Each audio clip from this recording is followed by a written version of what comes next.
Hey, it's Ross Payton with Roban Public Radio. We're playing Delta Green tonight. This is BLACKSAT. A scenario. You can't say that. BLACKSAT? You can't say it. You can't say it. What? Oh, yeah. Well, no, I have clearance. That's right. He has God clearance. Yeah. We all have BLACKSAT code word clearance for this. It's part of a special access program. Yeah, and I assume all the listeners do too. So I'm posting publicly on the internet. I assume everybody does. So I'm just going to say BLACKSAT. Yeah. Instead. So This scenario is called Redacted. you are all astronauts for NASA, and you have all been training for this mission for 18 months, a year and a half, for a top secret satellite repair mission. So let's go around the table, introduce your pre-generated characters. First up, we have... About time. I'm Deidre Turner, MD. I am the flight surgeon for this mission. Who are you in real life? My name is Greg. Yeah, there we go. All right, next up we have... Hey, this is Bill. Hi, And Bill. I'll be playing Lieutenant Colonel Mike Spey, U.S. Air Force Mission Commander. And I like to go to space! You really That's the do. only time I'm going to do that. Space. And finally we have... Yes, this is Tom. I am Major Dirk McMillan. I guess I'm the second in command of this mission. And I, too, very much enjoy going into space. Yes, you definitely want to go into space. We're in space. So yeah, you have all been training for 18 months for a satellite repair mission. This is a secret mission though, and but which is not at all that unusual. But as we begin the scenario, early one morning, all of you receive a call from Paul Scalzo, a NASA administrator, asking to meet at 800 at the Launch Control Center, Conference Room C. You all know Scalzo very well, but he does sound a bit worried. He does not give details, insisting everything will be explained in the briefing. Like, So, oh shit, they probably canceled the mission. so as we begin the game, you are all on a small bus heading to the Launch Control Center. You all have a bit of time. So, yeah, what'd you do last night, Turner? Doing final mission prep, making sure that I'm ready. I've spent a year and a half working on this. Nobody's going to pull the rug out from under me. All right, very good. Let's Mission Commander Spey. What were you doing last night? Reviewing. Reviewing. Yeah. Yeah, big nerds here. Training for 18 months. What about you, McMillan? I was doing exercises Yeah. in the horizontal position. Yeah. Yeah. I would also accept not what was I doing, but who. Well, I thought I'd do it classy. Oh, okay. Sorry. So, yeah. What do you guys? What did the three of you talk about on your? I bet you they're canceling the mission after all this. Yeah, that'd be about like him, wouldn't it? Well, it's nothing like spending hundreds of millions on training for nothing. You think they cut the budget before they plan the mission? Yeah. This whole thing. This is 2010, by the way. Obviously, because the space shuttle was shut down in 2011. So before then. Anyways, it's always the holders of the purse strings. Yep. all right. Everyone's grim and cynical as you wander in. Because I really wanted to go into space. I don't know. Yeah. I don't know if we ever mentioned this. Did you want to go into space? I'd be a lot happier if I were. I space. would love that. Well, you'll get your chance. Fret So not. you say. So, as you get to conference room C, you see Scalzo. He is, of course, a very archetypal NASA administrator. Very conservatively dressed. Tight, short sleeve white shirt. Yep. Black tie. Mhm. Body protector. Yep. Horn rims. With coffee. He is very no coffee. Actually, this is What? Yeah. He is. Oh Jesus! Something's wrong. Something is terribly wrong. No, it's okay. It's Abort! pressure rims. It's like why? Like he didn't have coffee. Oh fuck! He is talking to Colonel Aaron Woolrich, an Air Force officer. He is overseeing parts of your training, appearing from time to time. You never really talked to him, one-on-one. He's giving you like instructions or briefings on certain aspects of the mission, but that's about it. Kind of distant. But then there are two men in unadorned jumpsuits in the at the table as well. Both of them do not look like they would want to be here. They're one is chubby-cheeked and looks like he is going to vomit. His jumpsuit is stretched over bulging thighs and a swollen belly. The other is scarecrow thin with thinning white hair and a deeply seamed face. His expression is resigned. Invited Rosencrantz and Guildenstern. Scalzo says, hey, you of course all know Colonel Woolrich. We've met. Yeah, Woolrich salutes crisply and offers a firm handshake to each of you. Yes. Likewise. Yeah, Commander Spey, Dr. Turner, and... Right, what's this all about? Well, it is an honor to work with you. Our country, of course, thanks you for your hard work and dedication. Good. So the mission's still on. Yes. Oh, it is very much on. It is a very, we should say, mission critical mission. This is Mr. Bruce Wintraub and Mr. Pierce O'Neill. The thicker man is Wintraub. The thin man is O'Neill. They have been right onto BLACKSAT, so matters can be discussed freely in front of them. Let's see here. I just want to confirm for one last time, you have agreed to the mission at hand, whatever its details. Yes? Of course. Yes. As long as it's in space. Yes. Very much. A classified U.S. defense satellite in orbit, codenamed BLACKSAT, needs repair and recalibration. The astronauts are to escort, that is, you are to escort, of course, the other two astronauts that were here are Lieutenant Commander Luke Belton and Captain Dan Hamlet. These are both your mission specialists. And so they're there as well. And they're going to be typical NPCs. Staring off into the distance. Unless one of you meets an unfortunate end, in which case you can grab one of them. If they have, why? Nothing's going to happen. Yeah, you're right. I'm sorry. Silly Ross. It was very silly. So you five are to escort Wintraub or O'Neill as an alternate on a covert shuttle flight to the satellite so that you can effect that repair and recalibration. BLACKSAT's orbital height is 523 kilometers and is moving 7 kilometers per second. McMillan, you are to guide the craft into a close and synchronized orbit where Belton and Hamlet can escort Wintraub or O'Neill to the satellite. We cannot bring the satellite into the bay or use the shuttle remote arm. The techniques and technologies you are going to be using are classified separately from BLACKSAT, and you are not cleared for those. Hence the need for Wintraub and O'Neill. Satellite will be loaded with 3 manned maneuvering units, MMU rigs, to allow one of the civilians to maneuver under the escort by the 2 mission specialists. The repairs begin in 5 days. Liftoff is in 48 hours.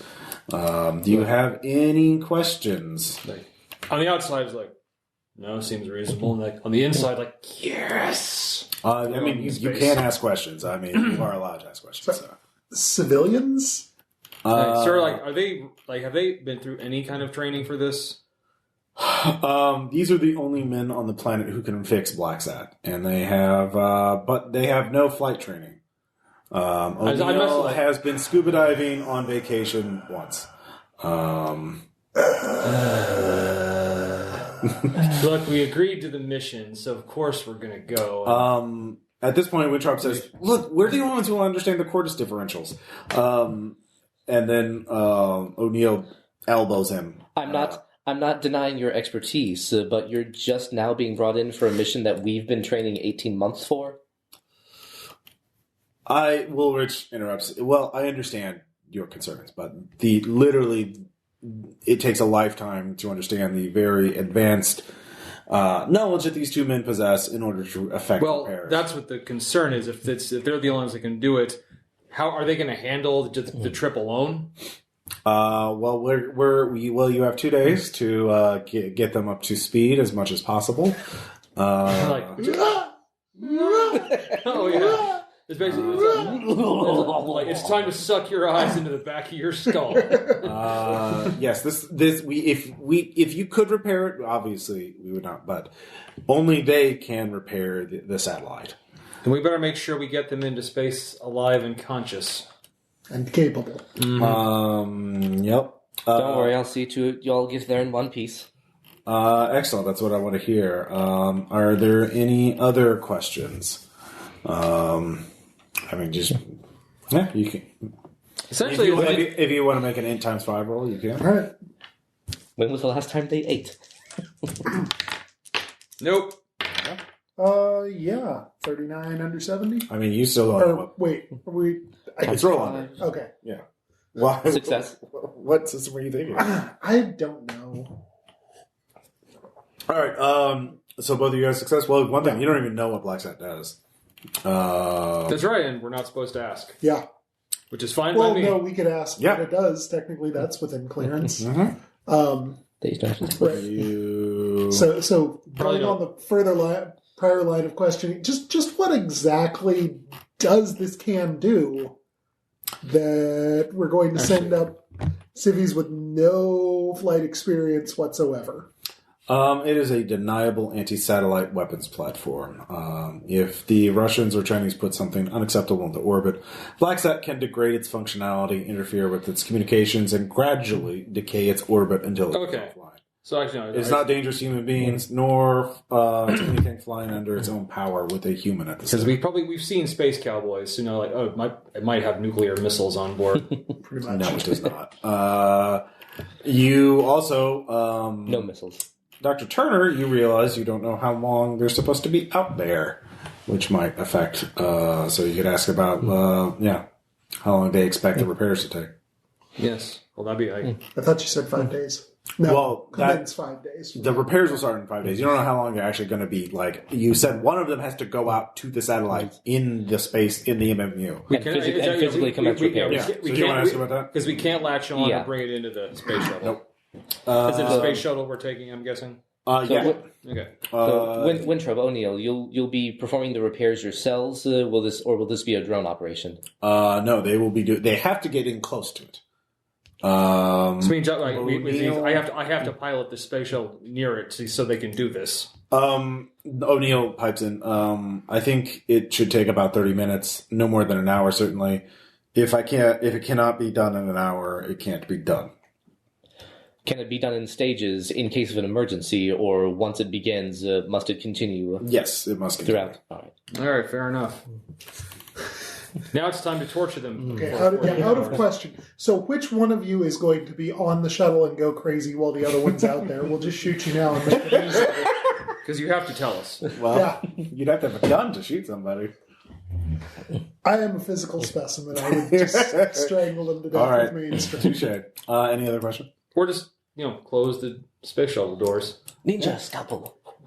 All right. And if you miss, that scalpel's going to keep going. So the briefing is done. Just a long montage of it spinning through space. It's like 600 million years later. Oh! All right. So, let's see here. You have 2 days. They do have a training program planned for. I'm guessing it's going to be a lot of the G-force simulator. Sorry, wait. Back to the scalpel. As long as that scalpel is tumbling through space, it will stand as a monument to the fact that mankind existed. Take that. Yeah, not Voyager. Not Voyager. Yeah, no. I was mostly thinking of the Lance of Longinus. All right. Oh, yep. All right. Get in the shuttle, Shinji.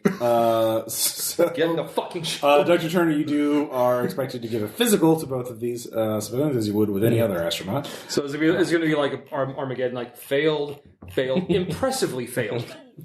You could try to. There are trainings for them, of course.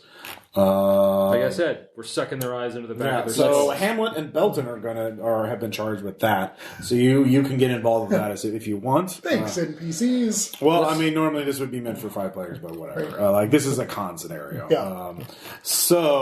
All right. You can also you have free time as well, so you can talk to your bonds. You could do some scuttlebutt. I'm currently talking to my only bond. Oh. NASA. All right. Touche. Whoa, you two? Like, yes, let us spend time with our bond. All right, Right. so I'll just go around the table from the left. Macmillan, what do you want to do? I want to be in on their training because I want to know who exactly we're taking up in that shuttle. Okay. You can train one of them while the other one gets a physical.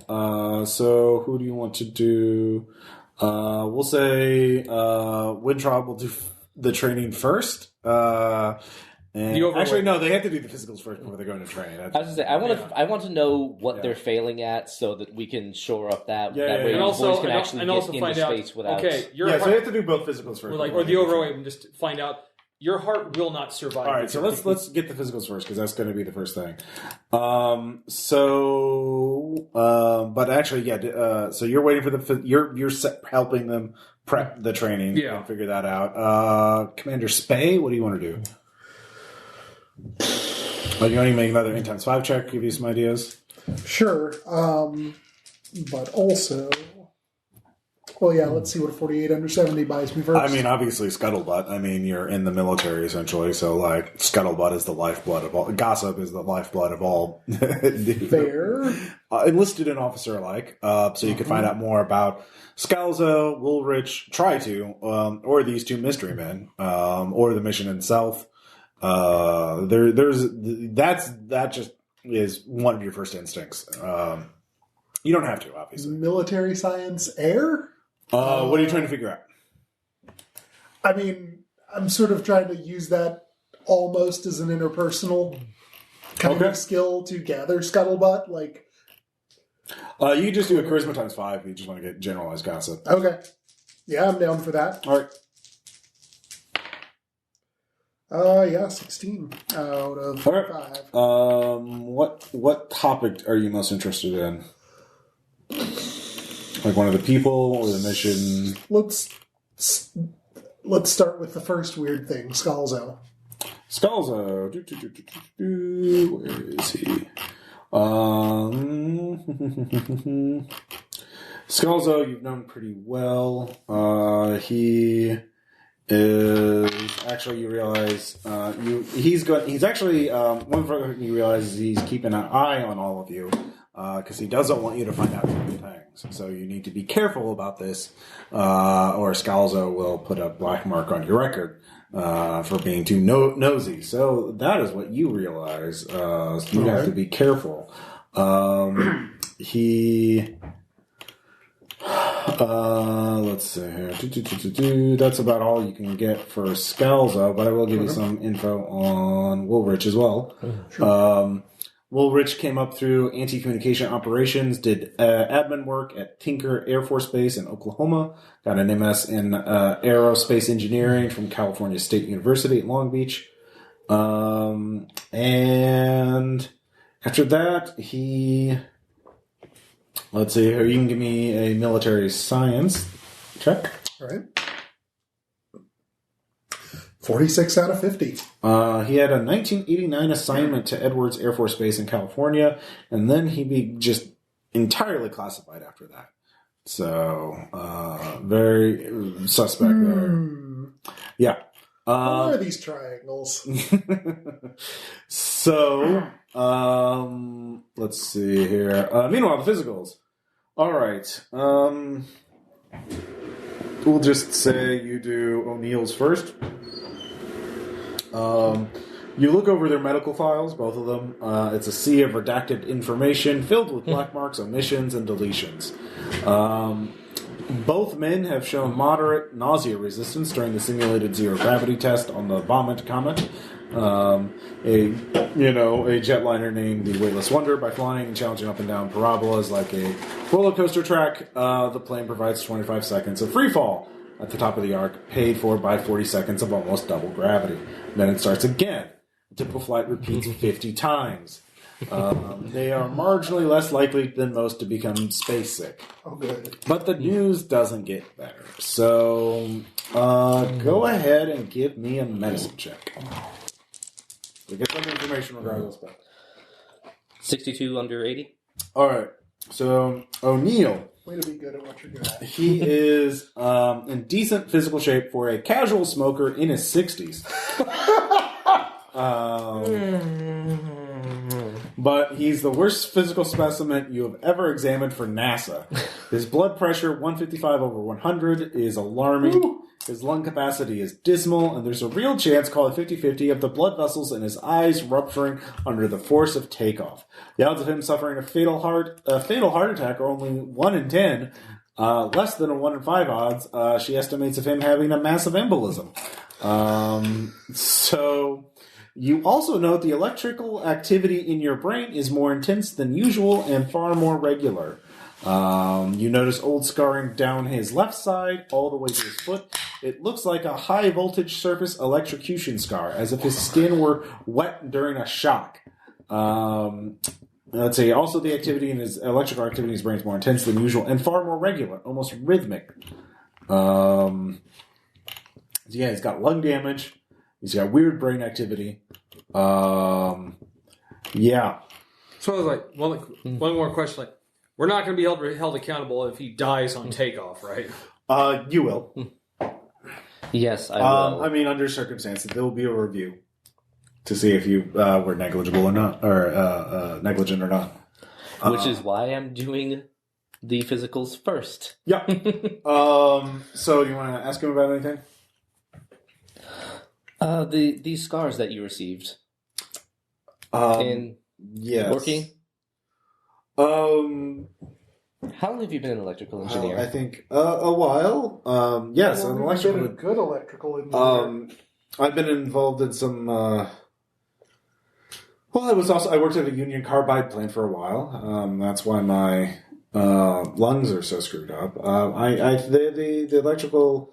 It was a lab experiment that gone some miscalculations, but I'm actually a mathematician.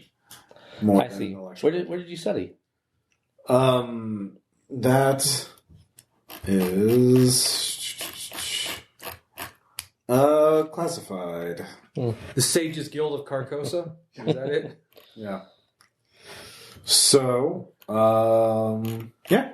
Anything else? School, you've never heard of it. Does he have cigarettes on him? They're in his coat. Or in his flight suit, yeah. May I see your cigarettes, sir? Sure. American Spirit. All right. Regular cigarettes? Yeah. Yeah. Just so you know, the shuttle doesn't have a cigarette lighter. Or an ashtray. Yeah. That's real bad. Yeah, his job is what messed up his lungs. Excellent. Yeah, good. Sure. All right. And outside of your basic training, have you ever been in any kind of flights before, even like commercial flights? I've flown planes, sure. I've been a passenger in planes, yes. Like, any experience in space travel? Like, I saw it on TV. Yeah. I've covered wars, you know. I like I said, I scuba dived once on vacation. Well, I guess that's something. Yeah. Well, with all the sharks in space, you know. Well, I mean, being underwater and blah blah blah. So, space sharks are a thing. I saw it on a documentary. All right. So, are you done with O'Neill? I'm done. I'm done with O'Neill. I'm already kind of sad. Let's. Yep. Wintrob. Let's get sadder. Let's put this failure pile in the sadness bowl. Give me a. What do you call it? Medicine. Yep. That thing I do. Mm-hmm. That thing that you do. 75 under 80. All right. He is the worst specimen you have ever examined for. Well, O'Neill's status as worst specimen ever is short-lived. Wintrop easily beats him in that. I totally missed making a dick joke about O'Neill cylinders. Hey-o. He is almost 15 years younger, but he is in worse condition. His hypertension is marginally less debilitating, blood pressure 145/95. He's carrying an extra 40 pounds. He has the throat scarring typical of chlorine gastrophological reflux. His asthma is alarming, and his lower spine is in terrible shape. He doesn't have the full house of symptoms from a sedentary lifestyle and poor eating habits, but he has more than enough to disqualify him from a shuttle launch. It would be remiss of Dr. Turner to do anything than give you to give him anything other than a medical decline. He also has the same weird brainwave patterns that O'Neill had. So they're gonna die.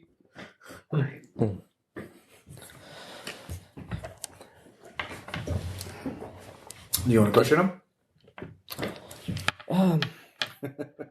God, where do I start? I was like, could you tell me your next of kin? Yeah, he's actually kind of excited. He's like, "Boy, I've never even thought I'd ever go into space." Like You and the rest of our country. God bless us all.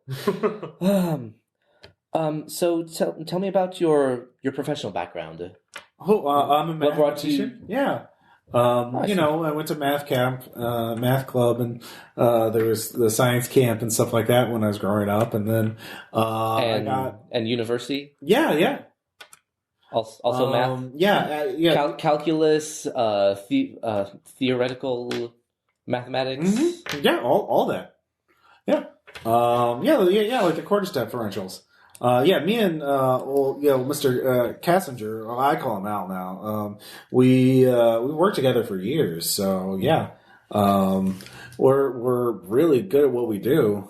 Never thought it'd take me to space. And what do you do? What's your career been like before? Well, pretty much, I've been working for. Well, I'm not supposed to say. I understand. Just what you can say. I mean, working for the government for stuff that's really classified. I am Science. government man from the government. Thanks. You can give me a persuade test if you want to. Yeah. That's a fail. All right.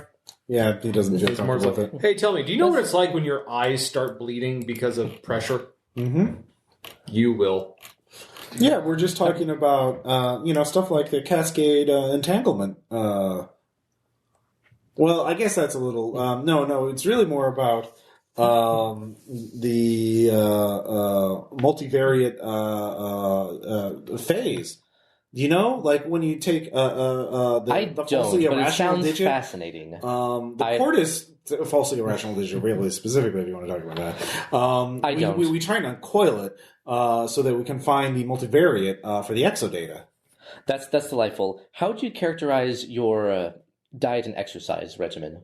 Well, ever since I've been cutting back on like pizza and stuff. I eat food. Yeah, I eat food.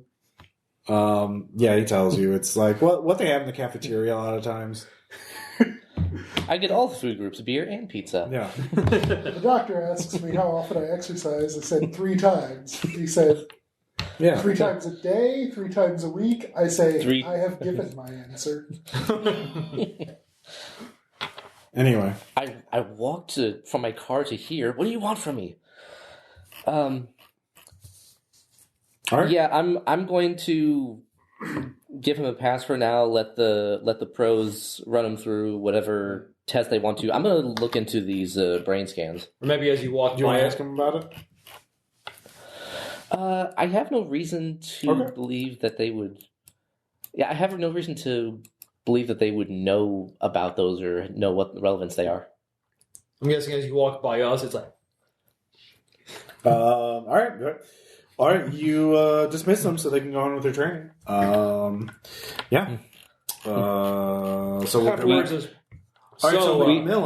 We who are about to die salute you, and by we I mean them.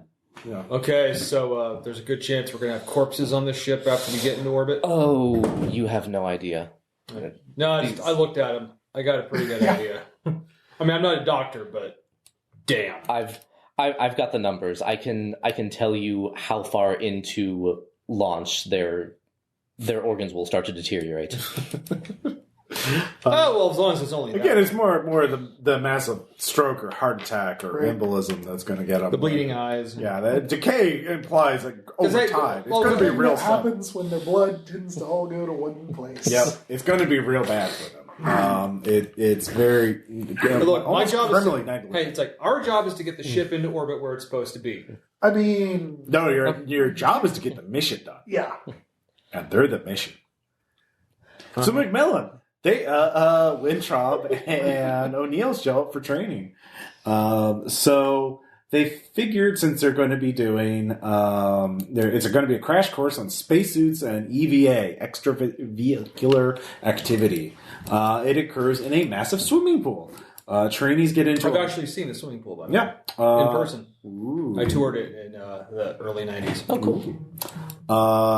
So let's see here. The trainees are getting into a mock MMU, manned mobility unit, a heavy, clumsy, semi-rigid technological marvel that fits over a spacesuit. You get in, put on the helmet, and move around submerged to approximate the feeling of freefall. You are giving you, Hamlet, let's see, and Belton are giving them the best training you can possibly give them that, in the amount of time that you have.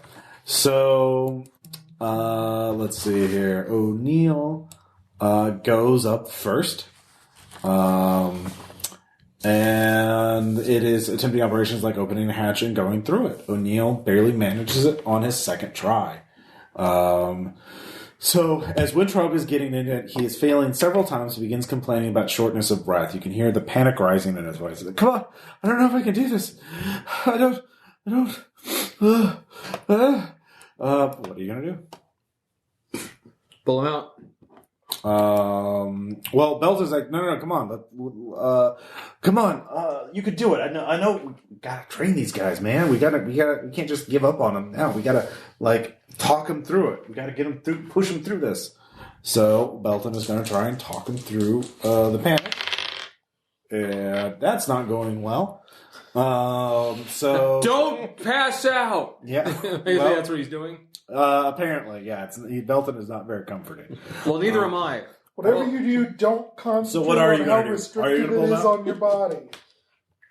All right, I'll try to. I have persuade at 40. Okay. I'll well, you can do it charisma times 5. No, that's 45. Okay. Well, Better. So am I down there with him? Or am I in the... Well, it doesn't sound like he's paying attention right now. He is kind of thrashing, and... What do you mean, no, am I in a control room or am I in a suit down there with him? You're at the pool. You can get him out, if you want to. I guess you're being scuba gear. Okay, so I'm going in the water. Okay. In that case, do you have pilot spacesuit? Yes, I do. Oh, okay. Give me a pilot spacesuit roll. Yes, make it. All right. I'm not very good, but I made that one. You get him out. No, it's more. I was wanting to try to. Okay, fine. If I have to get him through this, I was going to go down there just so I could get in his face. Well, he throws up in his suit. You need to get him out. Okay, in that case, yeah. Then pull him out. He gets out. He's trembling and he's thrown up in the suit. So some technicians are coming over to clean it out. So. Yeah, do you want to talk to him while they're cleaning up the suit? All right. Walk me through it. What happened down there? It was stuck. I don't know. I can't. What was stuck? It was the thing. I don't know. Was it something? Is he referring to something in the suit, or what was? Yeah, he was referring to. Well, no, he was referring to trying opening the hatch. The hatch was stuck. Right. All right. I mean, you saw it. He just clearly doesn't know how to manipulate it. He's just clumsy. Yeah, I'm assuming. I'm going to hazard a guess and say you've never operated a hatch like that. No. Yes. All right. Do we have access to a similar hatch working that's not in the pool? Sure, you can have one. All right. Follow me. We're going to try this a few times in regular gravity outside the pool. All right. Mm-hmm. This let me give you some advice. If you're going to be in space, you have to know what you're doing like it comes second nature. So right now, the only thing I want you to focus on is this hatch. Okay. I'm gonna walk him through it. Okay. Walk him through the procedure. I was I want ideally I would spend a week or so to let him. But in this case, no, there's a process, and one thing, Winthrop should never be in this at all because. I know at this point, I'm not going to tell him this, but the moment I get to someone in the audience, are you fucking kidding me? Yeah. All right. So you but not in front of him. All right. So while you're doing that, Spay, you can see this happening from a control room. O'Neill's already passed. He's watching this. So at some point, there's that. I'm going to look at the camera. You're obviously watching. So like, Hamlet is helping you. Belton's in the control room with you. So it's you, Belton, and O'Neill. Dr. Turner's going over paperwork and researching the brainwave. But I'm giving you one of these. And I'm going to take my findings to Scalzo and Woolworth. Okay, well, we'll get that next. So what do you want to do, Sway?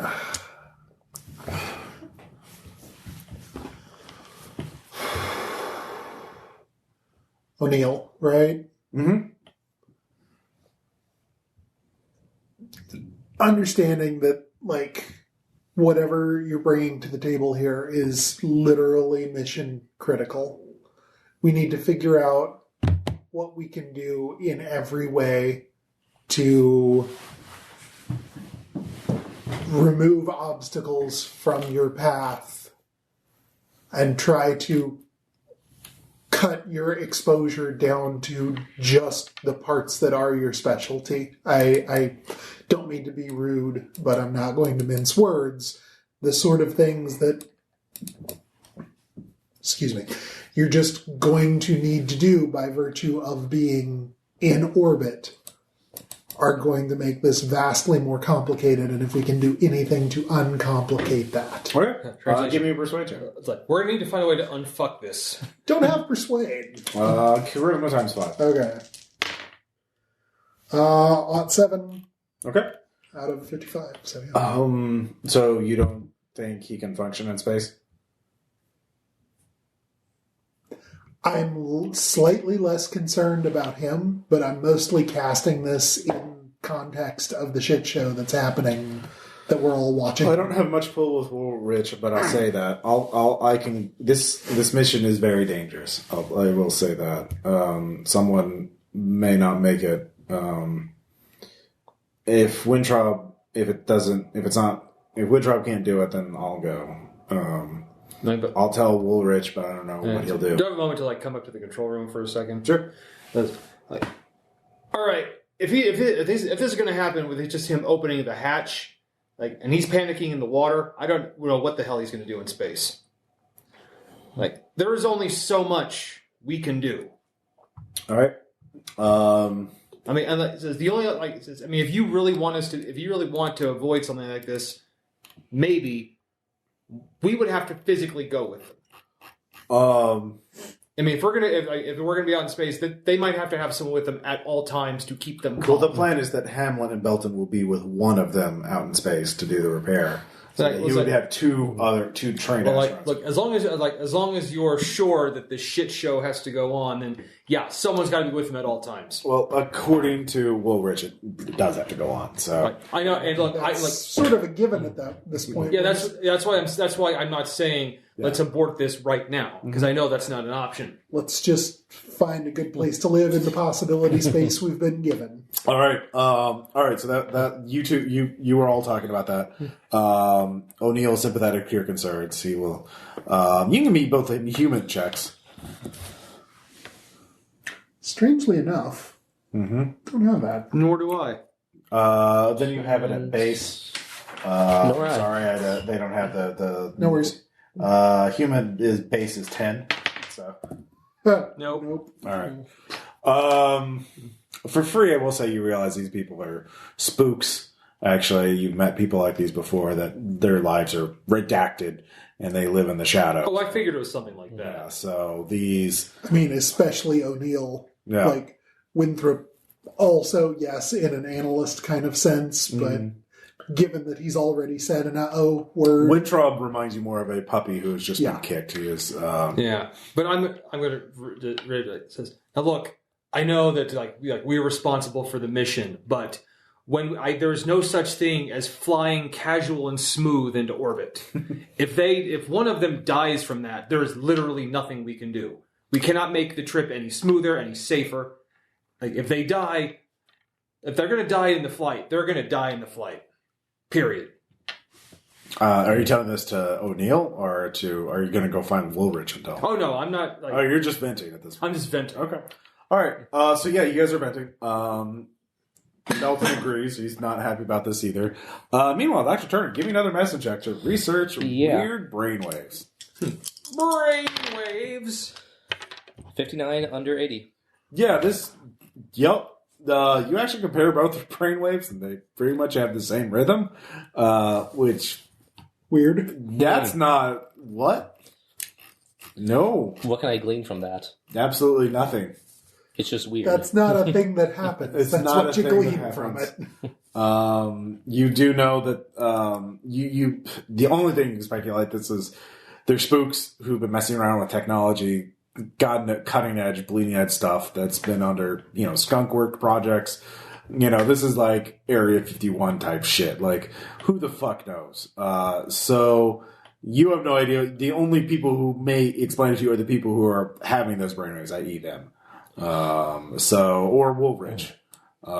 So you could either try and there's many opportunities to go try and track down O'Neill, Winthrop, or Woolrich. So what do you want to do? I'm going to Woolrich. All right.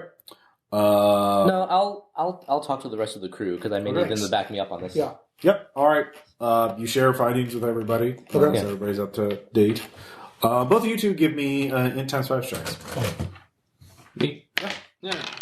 Yeah, 29 out of 70. Yeah, I make it.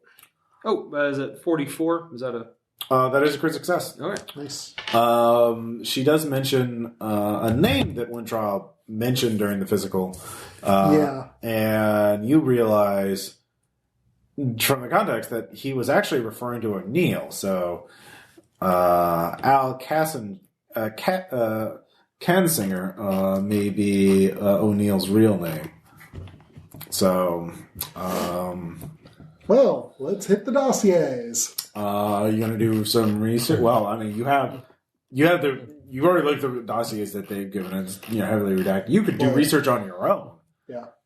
If you want to go, there are bookshelves of interesting stuff at NASA that you could walk into and look at. Look, I realize these people are working with cutting edge technology, but it's still practical technology based in science and fact. If they could document the procedure and then our people could go through the process or have them guide us through mission control, but they're not going to survive this flight. So, I mean, I'm 100% with you. Like, the show has to go on, but we need to do everything we can to. I mean, we'll do what we can. I mean, that's all we can do. But physiology is physiology. Yep. Right. You can only push a body so far. One that's conditioned for this sort of thing, let alone that. Let alone taking my asthmatic, obese uncle into orbit. Yeah, I think actually what I want to do then, if there's essentially a NASA research library, what I want to do at this point in 2010, I mean, there have been a fair number of civilian astronauts, and I assume they were all in better shape than this, but there's also probably got to be, whatever the NASA equivalent of after action reports are that talk about how they dealt with bringing someone into space who was not in, full astronaut condition. Okay. So that's what I'm going to look for as my cover material. Okay, yeah. What are you really looking up then? I'm going to see if I can find anything on Al Kassinger. Okay. And also, since we've compared notes with the doctor, then there's a few math words I've heard come up at least twice. And I can't, in my, real person brain, can't remember exactly what it was, but sure, I would like to look for those. All right, what skill do you want to use? You use bureaucracy. That would be an obvious skill. Bureaucracy's probably pretty good. Or computer science, obviously. No, bureaucracy seems to be the best one. Obviously, you want to research math. That would be if you had a science skill or something. All I have is I have meteorology at 40. That's the same. Not quite the same. Physics at 40. Give me. Physics would definitely work. Yeah. Okay. Physics. All right. But I'll get a 62. Is that a failure? That's a failure. All right. Scalzo walks in on you. Okay. And says, "What are you doing?" I'll give him the cover story. Yeah, that's that. Well, I don't know what physics has to do with that. Typing in quarters differential. Come on. on our. I heard one of the guys say it. Yeah, well, that's a flagged keyword. I can keep it off your search history, but like don't. Okay, they made a boo boo, and apparently so did I without knowing it. Understood. Okay, yeah. All right. I won't file a report this time, but Understood. all right. Completely. Anyways, let's see. Who wants to do something next? I want to ask Wintraub and O'Neill separately about the neural anomaly. Who do you want to ask first? Wintraub is training right now, right? He's done by now. He's done? Yeah. Okay. I'll talk to him then. All right.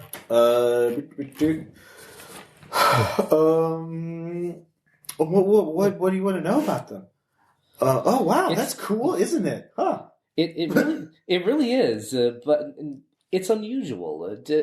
Have you? Yeah, it's the multivariate exodata. I told you. Is that what that means? Yeah, it's. I mean, thoughts are basically. I mean, they're real, but I mean, like really real, even beyond the brain, and they attract energy. And so we would look at these paradimensional waveforms and try to uncoil them into a sympathetic ablative cascade. But you know, that Cortis falsely irrational digit is really. Oh man, that's tough. But yeah, that's really exciting. That's kind of a confirmation of some of the things we're talking about. Yeah. Does what I can read from his documented medical history include any psychological disorders? Yeah, it's a speculative section. It's a speculative section of tense gritty waveforms. Yeah. Tennis, you can give me what skill you want to use to make a skill check on that. Medicine, but I literally just want to read his. If it's blacked out, I want to do a medicine check. But if there's anything on his documentation that indicates a history of mental disorder. Oh no, there's nothing on there indicating that. Okay. Do you have human? Nothing on there, or something that's blacked out. Well, if it's blacked out, it's blacked out. Like you can't tell. That's all. Okay. They actually do a good job blacking it out. You can't tell what it's there. You can't read it. I can't hold it up to the light and read through the. Nope. The Sharpie. Do you have human? I do not. Okay. I mean, you can roll it at 10%. Yeah. What the hell? Almost 12. All right. Yeah. But he thinks it's good news. You can tell that for free. Jesus. Well, good. It sounds like we're making progress then. I will let you relax before the next round, and I'm going to go talk to O'Neill and see if he corroborates or if it's something else entirely. Sure. All right, so you go talk to O'Neill. Yes, it's probably my work on BLACKSAT unrelated projects. It's regulated my neural activity. It's also possibly a side effect of certain esoteric meditation processes. Meditation processes such as Tai Chi. This is pertinent medical information, unless you are. It's not Tai Chi. No, you don't. You're not cleared for it. I see. And is it going to help you survive takeoff, this meditation? You are. That's a good point. You do realize that, given your and your colleagues' health, this trip could be extremely hazardous. Anything yes, that's... I'm very well aware of the hazard of this trip. All right, because once they light the fire under that shuttle, I'm responsible for the lives of everybody on that shuttle. And it's my responsibility to do everything I can to make sure that you get back safe.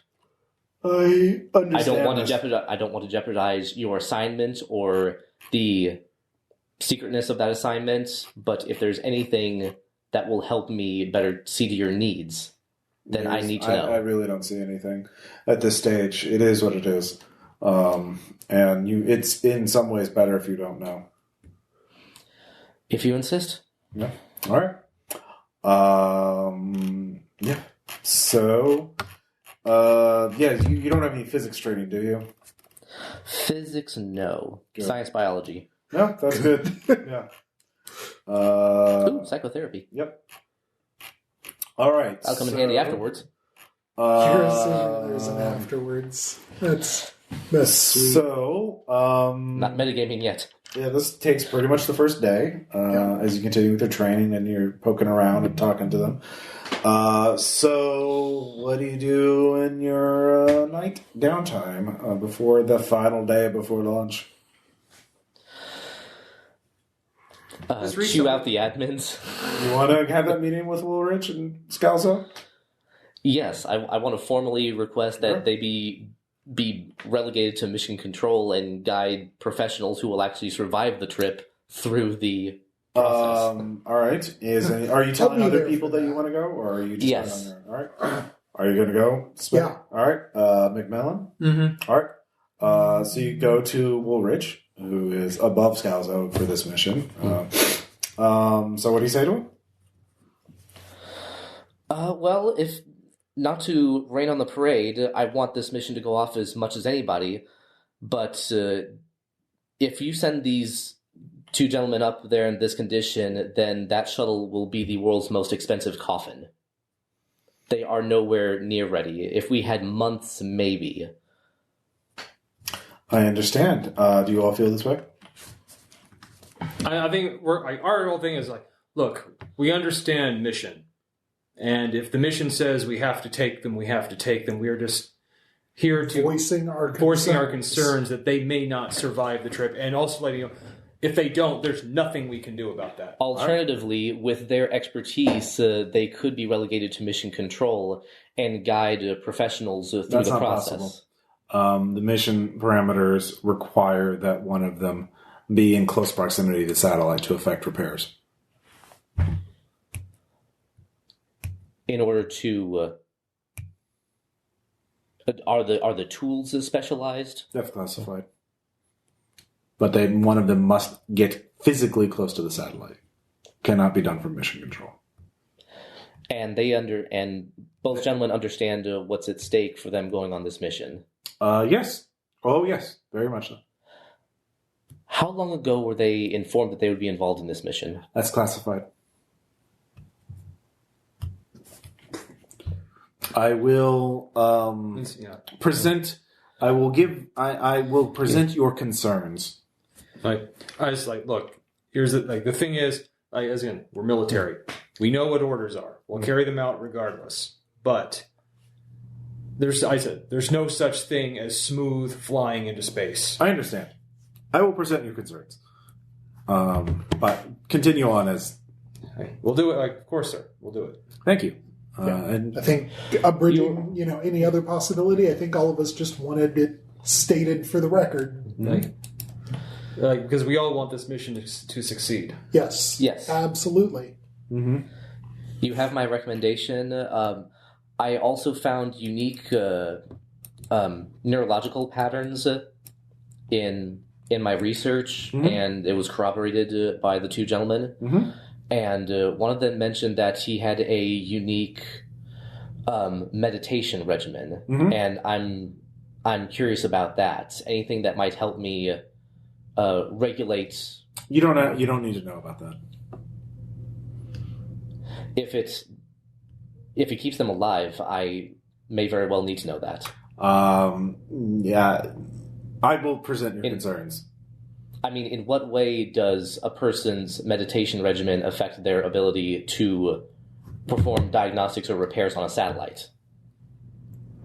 Well, my mommy always said. He says nothing.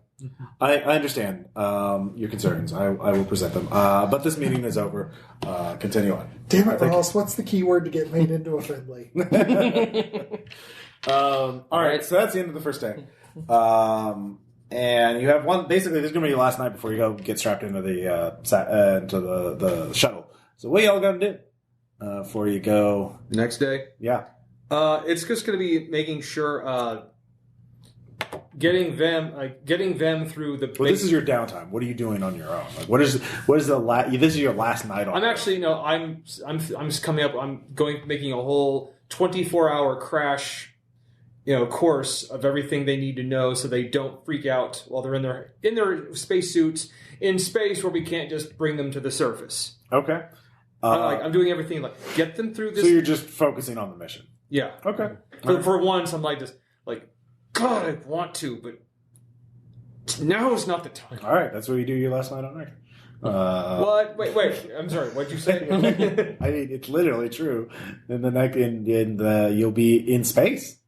No, you said last night on Earth. I'm pretty sure I heard you say that, Ross. I mean, that's true. I mean, this is nothing bad happens in Delta Green games, damn it. Spay, what about you? I guess I'm going to take the research. I won't get in trouble for doing home with me. Mm-hmm. Okay. Is there anything we can do to make this shit show better? Let's see here. Really,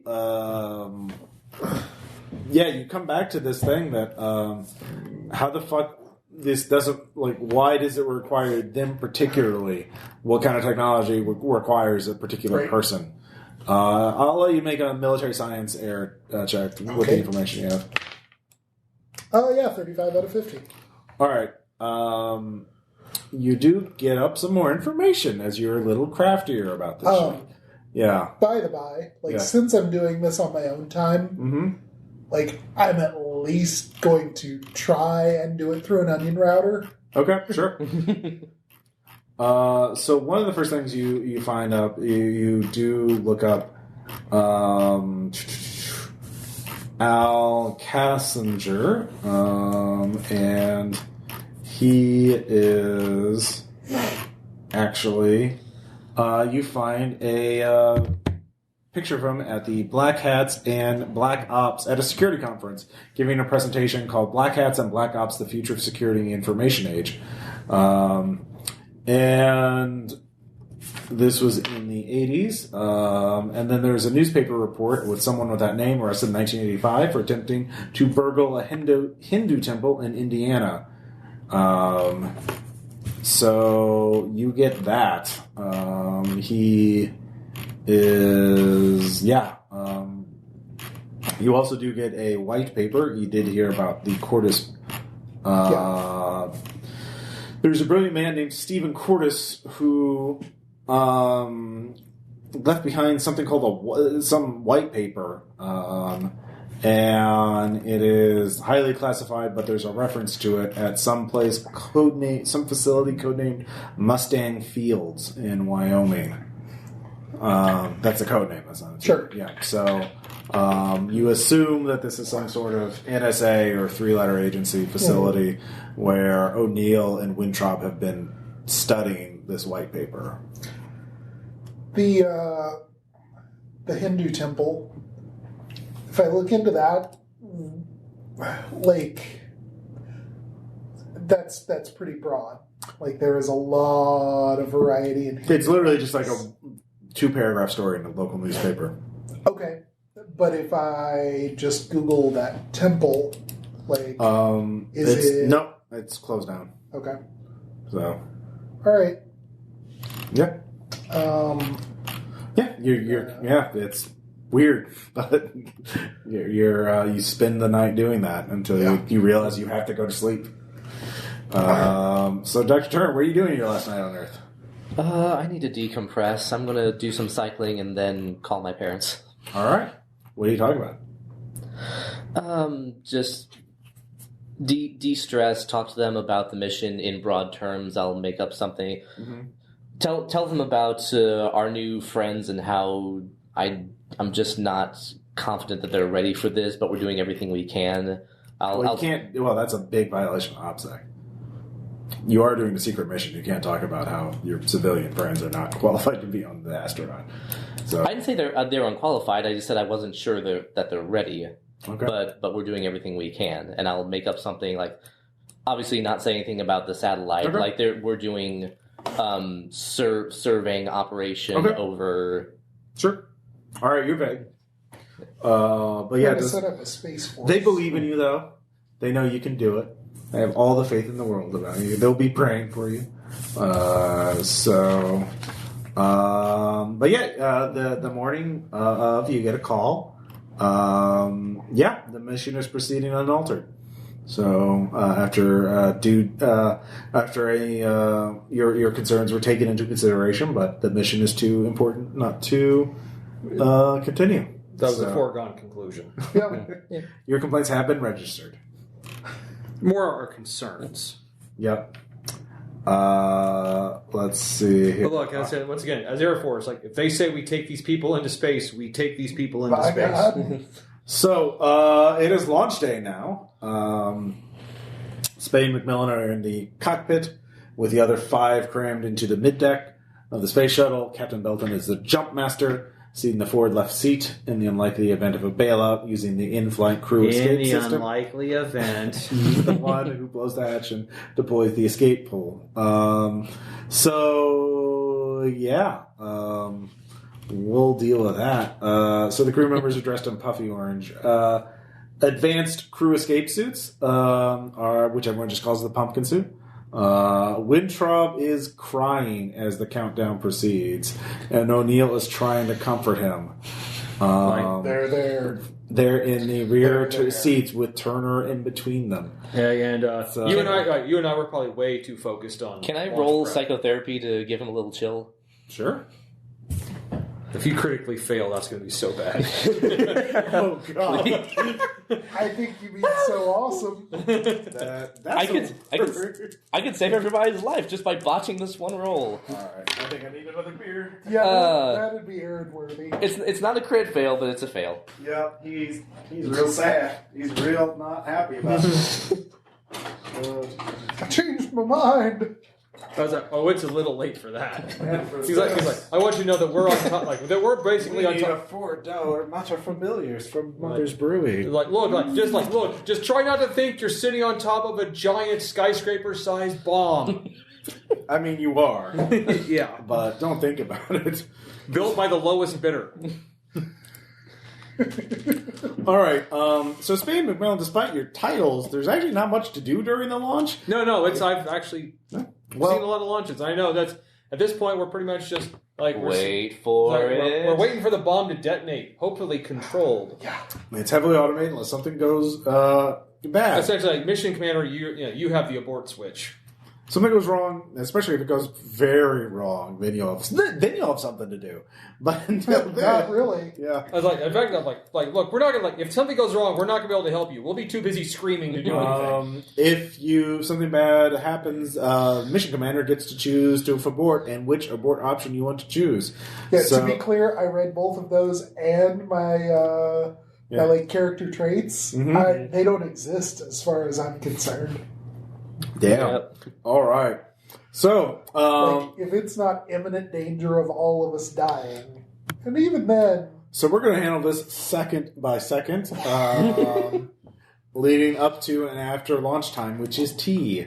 So T minus 2 minutes. The crew members close and lock their visors. So you are all strapped in. T minus 30 seconds. Oh God, do they know to do this? Oh yeah, or does someone have to? No, they can. They actually both manage to lock Okay, good.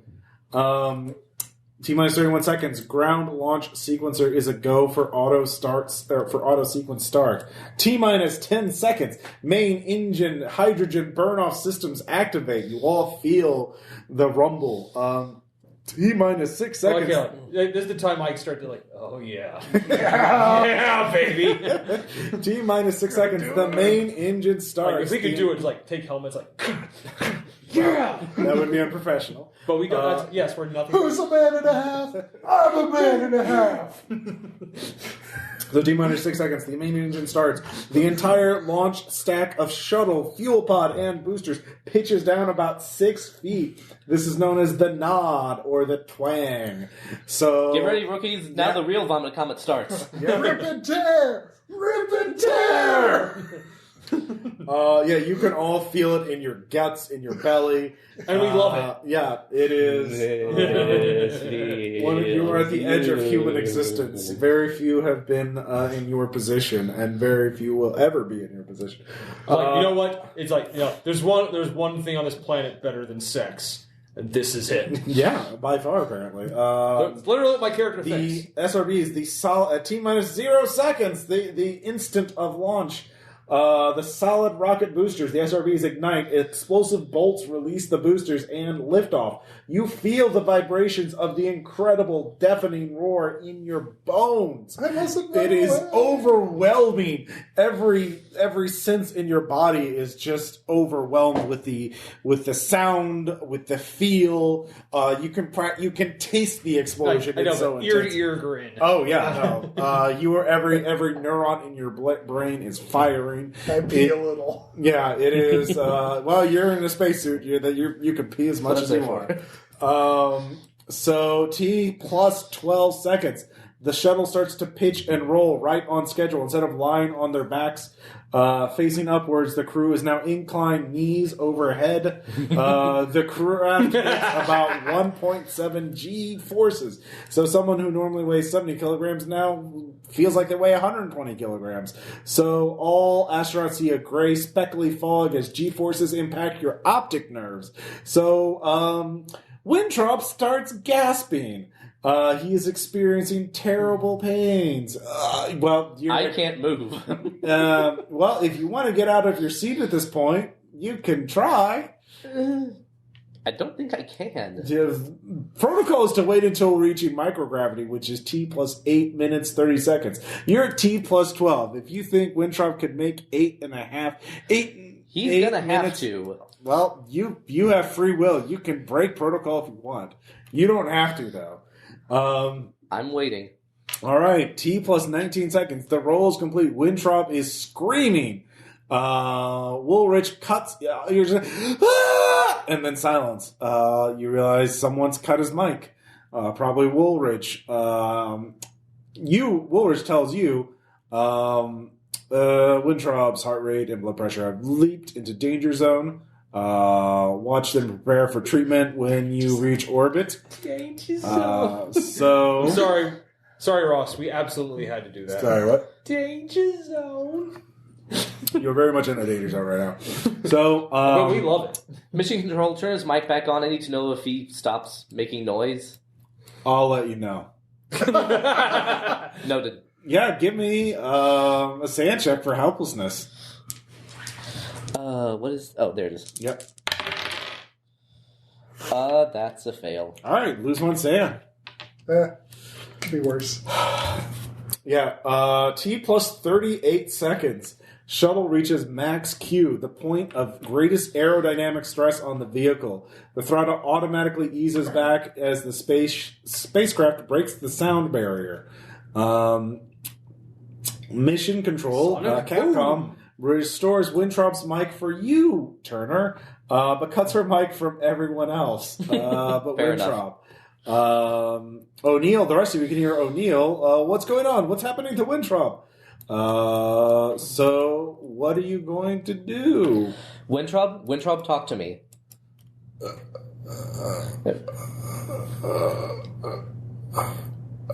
Winthrop, say anything. Count to 3. Say your name. Static. Okay. I'm unbuckling. I'm gonna try to get back there. All right, give me an athletics test. Yay! I don't have athletics. Yeah. You don't have athletics? No. Closest thing I have is swim. I don't know. Well, athletics is 30 then.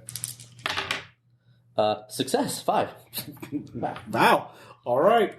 Let's see. When the going gets tough. Way to come through in the clutch. Yeah. You can give me first aid or medicine. First aid. Actually, same. So. All right. 80 on the nose. Damn, you're good at your job. All right, at this point, that takes you 10 seconds. So we're at T plus 48 seconds. The shuttle is 5.6 kilometers up and moving 1,200 kilometers an hour. Capcom, all of you know that Turner has gotten up and is rendering aid. I know it's one of those things. There's literally nothing we can do at this point. So. Capcom's like, pilot, what is your status at this point? Well, you stat is. Do you read us? There's a brief cutout. The communication was restored. So Yeah, you're getting radio problems. Does this happen on takeoff sometimes? It's not totally unknown, but it seems to be worse. It's worse than it should be. Well, at this point, Occam's razor reply is it's probably just interference from takeoff. Yeah. Seem to be having unusual amounts of radio interference, but I'll keep talking, and I guess if you hear me, you hear me. Give status reports, even Winthrop is having some sort of a medical emergency. Turner, right? Mm-hmm. Turner's unbuckled and is currently, I believe, assisting. God bless her. Yeah, it's all right. All right, so now we're at T plus 57 seconds. The engines start to increase thrust again. Radio gets freaky. I told you crybabies are my responsibility. Damn it, I meant it. All of you are only hearing word fragments and static.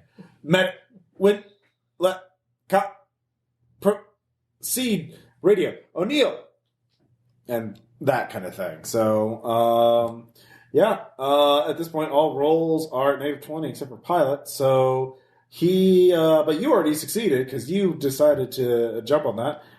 He's still alive, he is. He's moaning. He's not having a fun time, but he's alive. It's you're probably pick fucker. Radio's completely down. T plus 1 minute 47 seconds. You are 35 kilometers up and moving at 4,160 kilometers per hour. Let's see here. Or as we call it, zoomy. Yeah, you're very zoomy. So at T plus 2 minutes 13 seconds, orbital maneuvering systems ignite. Then at T plus 2, I assume, are you guys just yeah. All right. Actually, both of you can give me craft electronics or electrician. Yeah. Nope. No. All right. You can't restore radio function, so you can't tell if it's on your end or their end. We're still green. Let's just deal with it when we get to. You can't talk to each other. Just Yeah. Also, you can't see too well because again, optic nerves. But that's coming back. T plus 2 minutes 30 seconds. The SRBs separate. Anyone not restrained? Give me a con times 5 check. Woo! Turner. Yay. Con times 5. 33 under 70. Yeah, 33. That's you're a critical fine. success. Yeah, you hold on. Nothing. Even though the SRB separate them, there's a bit of a shock to the shuttle as that happens. T plus 3 minutes 54 seconds. Capcom gets back on the radio. What's the status? Is Winthrop alive? Is Winthrop alive? Winthrop stable. All right. It's like Wintrop's a fat ass, but he's stable. Get back in your seat. Get back in your fucking seat. Actually, it doesn't say fucking. That would be unprofessional. But anyways, it's like Brickerman, you get back into your seat. Is Winthrop good? You actually need to stabilize him. Okay. So you can't use a defibrillator because the shuttle's oxygen mix. That would be bad. Yeah.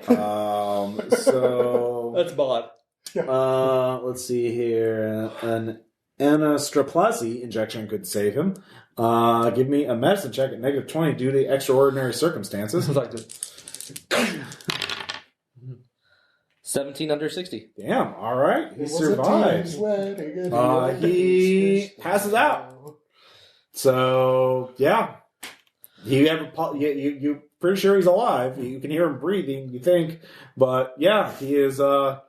he's not conscious. So, But he's good for now. So I will crawl. This is climb. at T plus 4 minutes, by the way. I will crawl/climb back to my seat. All right.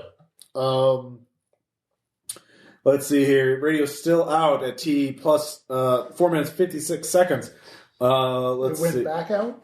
It's still out. Sorry, it came on for 10 seconds and then went back out. Sorry. Okay. Yeah.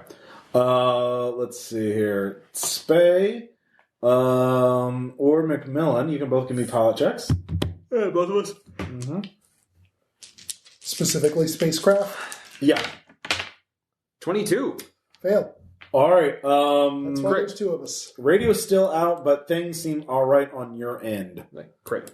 Okay. Yeah, that's what you get with a crit. Yeah. I just look over like it's like. You can do an abort to orbit is possible. That would allow the mission to continue, but it would be more challenging. Let's see here. Like, oh no. What would the advantage be at this point? Yeah. No, no. We're going into space. Like we're following orders. All right. Shuttle cannot reach its destined orbit, but still has enough fuel to reach a lower orbit and continue the mission. So we'd have farther to go from the ship to the satellite. Yeah. All right. That seems like bad. All right. No, so like- you continue on following the mission. Mm-hmm. These rookies don't need to be out in the black any longer than they have Actually, to. you know what? If they're unconscious, that's probably better for them. Right? Well, only Wintrop is. O'Neill is still conscious, or he's moving around. So like. Oh, good. Like I guess but he's still probably He waves when you look at him. It's like oh, good. Or he gives a thumbs up. Yeah. Like this. Oh, like it's like he's perfectly fine. T plus 5 minutes 28 seconds. The shuttle rolls to heads up position for better radio telemetry. It does no good. So you continue on at T. We'll troubleshoot this when we get to where we're supposed to go. Have you tried turning it off and on again? Well, again. Oh wait, we weren't supposed to do that. Oh poop! Everyone who is still conscious, give me a Contact 5 check. Yeah. Yep. No. All right, Turner, you pass out. Yay. So As you're passed out, as you're hanging lovingly over Wintrop. Another minute goes by. 6 minutes 40 seconds. ATO is no longer an option. You're committed to the mission trajectory. And at 7 minutes in, the G-forces continue to build, maxing out triple Earth gravity. A 70-kilogram character feels like 210 kilograms. The radio cuts back in. Woolrich is on. What's going on? Mission status. I mean, I'll run it through. I guess the equivalent, we're on course. Like we're on course. Crew stable. All right. So yeah, you do that. Mission Winthrop radios is out for night, but is alive as far as we know. Turner, you doing all right back there? No, probably passed out. Yeah. Say that matter of factly. That happens. Her heart rate is still within normal parameters. Woo. So finally you get to T8 plus 8 minutes 30 seconds. Thrust ceases. Orbit is achieved. The astronauts are in microgravity orbiting Earth. So you did it. Yay! Or is that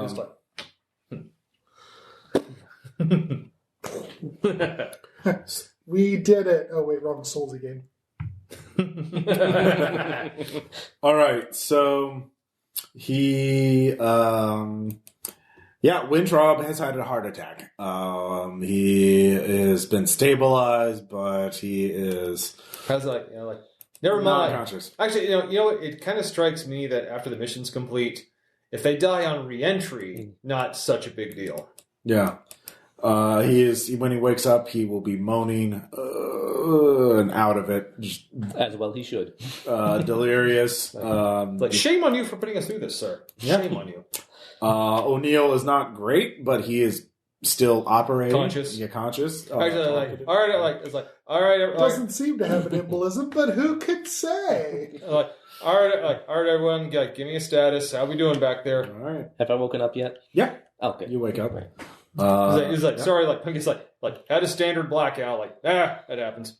I mean, not to us, of course. All right. So. Yeah. Winthrop, O'Neill, doing all right? Well, Wintrop is not, but O'Neill is alive and conscious. Like I will do it. It's probably better that I do it anyway. Just relax, Winthrop. I'll get you checked out once we know. Okay, I said, what's going on? I'll say, hey, relax. Relax back there. The worst of the liftoff is over. Yeah. I'm not saying nothing. I'm saying nothing about re-entry. Yeah. That'd be great. You did it. Yeah. You're in space. Which I think takeoff's worse than re-entry when it comes to stresses on the body. Probably. But yeah, they're now among the 600 or so humans who have ever left Earth, which, like all of you now. So good job. Yeah. So it will take you 3 days to rendezvous with BLACKSAT. So at this point, all right, it's it's business as usual at the mission. I mean, other than caring for the guy who's had a heart attack. Yeah. So yeah, you do that. He is not fun to be around because when he wakes up, he's sort of just panicked. He seems amnesiac. He doesn't understand what's going on. He may have suffered brain damage. He is clearly or delirious. It's like, do you think he's going to be a problem? Winthrop, what do you remember? What was the last thing you remember before you blacked out? He just starts crying. Like, good. Now his tears are going to be floating. Right. You can put it on the bottom. Winthrop. Here. This Give is the crybaby helmet. Okay. This is stressful for all of us, but I need you to focus. You've got a job to do. Your colleague, your friend is here. I will do it. O'Neill's. Maybe Winthrop is a no. Maybe we should break out the emergency heroin supply. There we go. Night. You can sedate him if you want. I might need them for an emergency. You've got plenty of sedatives. Okay. Do you guys just continue on with your standard? It's right now we're on a mission. Yeah. So we just focus on the mission. And now we wait. Basically, we got a 3-day flight, 72 hours. So 3 days for the math to take over one of their brains and them to try to stab us. Well, all right. Wait, why do we have meth on board? Math. Oh, both of those are equally destructive in this scenario. All right. Turner awkwardly looks around, closes the med case. By the way, mission control is just Woolrich. Scalzo does not have BLACKSAT clearance, so Scalzo will not be talking to you. Just a little. Yeah. No. All right. Later. So, are any of you doing anything unusual or anything? Absolutely not. Just stick to mission? The mission is It's pear-shaped enough already. Nobody needs to wobble it further. So right now we kind of got the tunnel vision of get this job going. I keep making sure, attending to anybody's needs and enjoying the view. Yeah. Okay. I mean, we're also totally holy damn hell, I'm in space. It's like, my guidance counselor said I'd never amount to anything. Suck on it. Then again, he was arrested for opioid abuse, so whatever. It's always the little things. It is always the little things. All right, so so you don't want to do anything? Just stick to the mission. Stick to the mission. Unless someone starts screaming a lot. I mean, Winthrop does every once in a while. Well, as long as we can't hear it very loud, that's fine. I mean, you have to take... Yeah, okay, yeah. Does he start... I will try talking to him. I'll keep periodically trying to talk to him and bring him down, but if that doesn't work, I will eventually sedate him. Okay, yeah, no, I mean, you eventually have to sedate him. But he has suffered catastrophic harm from the launch. And we warned him. But, yeah. So... We did our job. Actually, if I know we failed it earlier, but craft electrician. To get the radio up? Well, it's up. Yeah, now it's up. Yeah. Oh. Does it seem to have just been circumstantial why it went out so much more so than usual, or can we make any sort of, failure analysis? You can give me another craft electrician. Okay. Yeah. Yeah, past that one, 24 out of 4. Yeah, it's entirely unusual. You're not quite sure what the point of failure is. No. It could be something on the ground and Space is weird. And it's another oddity. You're not sure what the cause is. I mean, probably going to try to discuss that with what's his name? Woolrich? Yes. Okay. I want to find out whether what side that was on. So he was ground. He admits it. All right. We've isolated it. You don't have to worry about the details. We should be good for the rest of the mission. All right. All right. Should be fine. Don't ask any questions. Yeah. All right. So. Wouldn't want the Ruskies listening in. Yeah. China. Because it's the night 1970s, apparently. Right. Yeah, O'Neill says you're very to Turner. You're very kind to help him. I wish. Well, yeah. You're a good person, Turner, Dr. Turner. With all due respect, kindness would have been leaving both of you on Earth to continue whatever desk jobs you're working, but we're here now, and I am glad I could help. So, I will, given the gravity of our situation, I will reiterate if there's any. I will reiterate if are any medical details that you know about yourself or your colleague that I have not been informed of that would allow me to see better to your health. I will not press the issue, but if you think of something, please let me know. All right, he feels... You think he almost looks guilty for a second about something. You can try and press him with a persuade check. I will.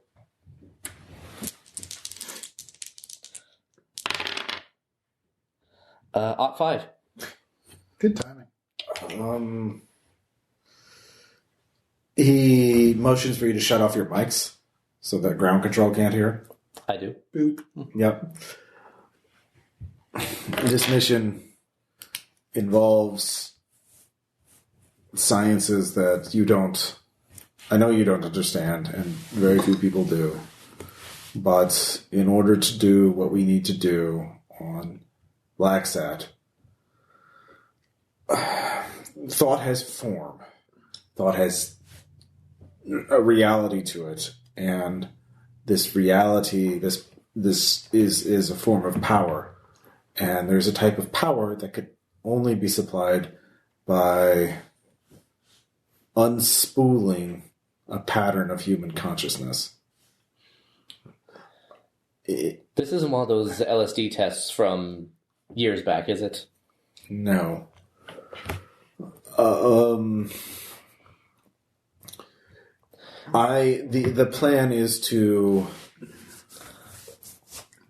The initial plan was to euthanize one of the spacewalkers, unspool his consciousness, and use that to perform the mission. There's a kill switch in each of the MMUs. So you both came up here knowing that this was the job? Yes, because we have to do this. Because it's worse if we don't. How spooky are you going to be about this? Or are you going to, offer some explanation for making us all accessories to murder? Well, it would not be known, of course. It would just be an accident in the logs. And I'd be the one to do it. This is too much to ask. We could just let the damn satellite stay dead. I realize now this is too much. We don't need to repower it. We don't need to reactivate it. Well, I mean, not to be too cavalier about it, but Turner, if I'm hearing you correctly, I mean, Winthrop is basically a literal broken shell of a man at this point. All right. Everyone give me sanity. Are you? Yeah. Violence. Yeah. Or natural. Actually, it's unnatural, yeah. Whew, 99. All right. I make it. Wow, I said that. Yeah. That's 4 for you. I make it. All right. 1 for you. 0 for you, Tom. Yeah. I'm just gonna stare into the middle distance after saying that. I had to pee anyway. Yeah.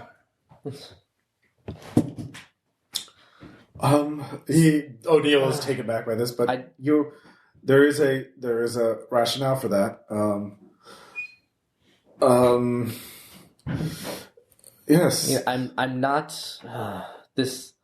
I'm sorry. This is a lot to take in all at once. I wouldn't deny someone. Sacrifice happens, but in wartime, I mean, what is this satellite doing? That it needs to be powered up by a human mind? Yes. essentially? There's a science hypergeometry that was once explained by magic, and that's why there's so much human sacrifice in these rituals. The human body is a machine that plays consciousness like a phonograph plays a record player. If the record player is shut off, the grooves in the record remain. When the body shuts down, the consciousness remains. If that data, that mind can be unspooled, tremendous energy is produced. To what purpose, though? Well, whatever purpose you will it to. In this case, repowering the satellite.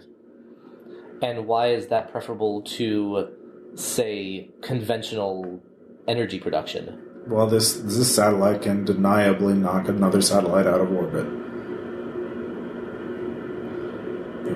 And this can't be achieved without killing someone? No. If we repower the satellite, then the U.S. gets a way to knock Chinese or Russian satellites out of the air in a way that can't be explained through conventional means.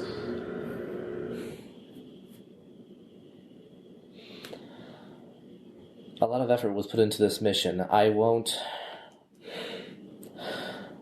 If this is your choice, your informed decision, I will not deny it.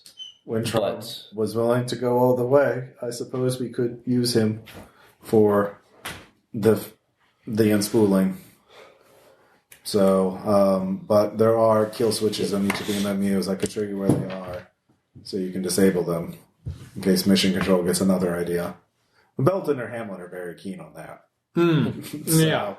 Yeah, you do find components in the MMUs that aren't part of spec, and are in fact there's little ampules of some sort of there's something in it, but you don't know what it is.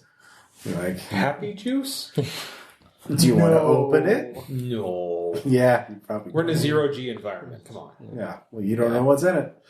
So I don't know what's in But it. we can remove them. But I do know that I want them in droplets flying all throughout the ship. Right. yeah, so Like Tang. Mmm. Tang.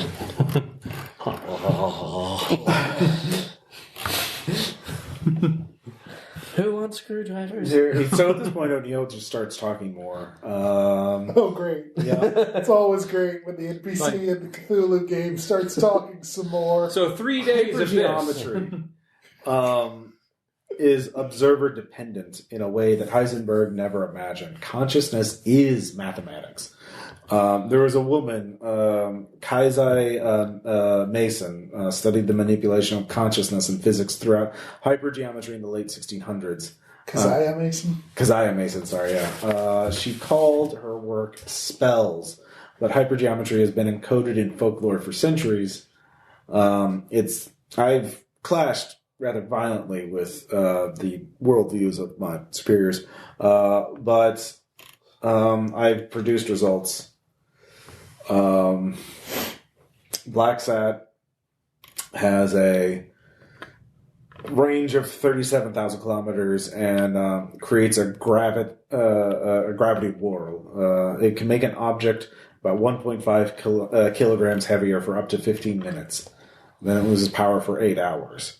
A gravity crest can similarly reduce an object's effective mass within similar parameters. A satellite, if you change its mass by that much, will go out of orbit. Obviously, a space shuttle, because it has engines, would not be affected in this way. Also, there's no concern. So BLACKSAT can't harm the satellite itself, or the shuttle itself. Can I use psychotherapy to determine how lucid he is while he's doing this whole spiel? Because if he's not in his right mind, I can't let him do this. Yep. That's a crit fail. Oh no, he's crazy. Give me a sand check. Nass is going crazy. You're up here with a crazy person. Sand check, that's also a fail. Alright, regular fail though? Regular fail. We're all mad up here. We all go a little mad. Oh my god, I almost believed him for a second. Three sand. I'm down to 60. Yeah. So he explains to you, No. when he goes out to the satellite, you have to euthanize Wintron. That will allow him to unspool his consciousness and power up the satellite. No, this is insane. You're asking us to do, like, an Aztec sacrifice over a metal altar. You realize how insane this sounds. I know, but we are small fish in a very vast ocean. Most... right. And our consciousness will persist after death, and mine will feed or entertain immaterial intelligences of vast malignant indifferences for eternity. I hope that your identity fades after death, because you don't have the mathematical superstructure that attracts such intelligences. Excuse me? You're blessed in your ignorance, but... He's talking about the brainwave synchronization. Yes, and you just... If you want this, in order to power the satellite, someone has to die so that I can perform the ritual to reactivate it. If I go, I have to go out there in the MMU to do the ritual, so I can't be here to kill Winthrop, so one of you has to euthanize him. I'm not doing it. I'm not being an accomplice to murder. Well, we could just say we Well, failed. you're an accomplice regardless. Actually, I guess that makes you more of an accessory. But, After the fact. yeah. No one will suffer legal consequences for doing the mission. You only suffer consequences for not doing the mission.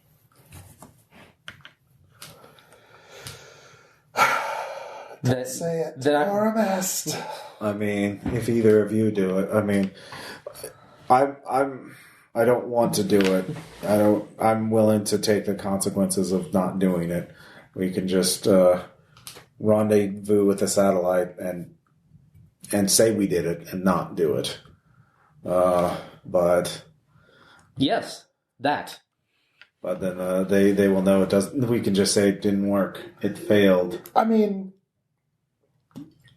but they'll know we lied because we've removed the kill switches, and if we come back with everybody alive, they'll know we failed.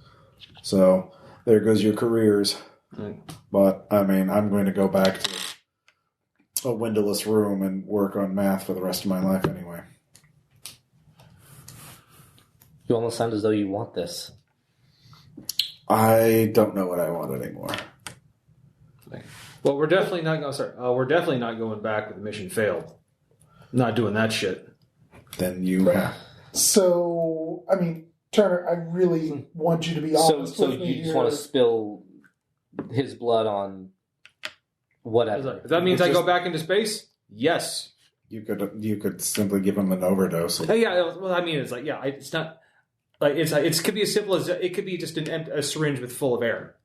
You know, it doesn't have to be now spill his blood. Yeah. But that's really the image going through my resonates head right now. Yep. Or it's like, no, just overdose of drugs. Like, just prepare a lethal amount, and one of us will do it. Look, Turner, give me your very honest opinion, not colored by the circumstances here. What life is he going back to if he survives re-entry? And if you're talking about him now, there's no way he's surviving re-entry. Okay, but even if he does, Let me check the file. How much brain damage has this life of the mind person sustained? Will he be going back to any kind of quality of life that would be recognizable to him? Like, if he survives re-entry, he's not going to live. If he lives a week, I'd be surprised. Even if he does, would he be any sort of a person that in any way resembled who he was previously? What we're trying to say is God does not want him to live. God doesn't want. Is Winthrop alive? God doesn't. Is Winthrop awake? Yeah. Right when you're talking, no, but you can wake him up before you get there. I need to wake him up and try talking to him. Winthrop. It's me. It's Dr. Turner. Winthrop, can you say anything? Do you know why you're here? Do you know where you are? All right, back to sleep. Okay. Sedanium. Yeah. Psychotherapy. Is this permanent? Dude, let's both start singing that. Can you give me a roll? I mean, I couldn't know if it's permanent just by looking at the guy. No. 59 under 60. I mean, you can't know for sure because you don't have equipment. Yeah. There at least a 50-50 chance of some level of brain damage. I mean, he might be able to recover from this. It's possible he might recover from this. It's not impossible, but that's as far as you can tell. It's certainly not whether it's probable he would recover. The odds are against him. And there's recovery, and there's... I mean, the first thing is actually surviving re-entry. Yeah. And whether that does additional damage. And so assuming he got to the ground. Yeah. The trip up almost killed him. Yeah. Well...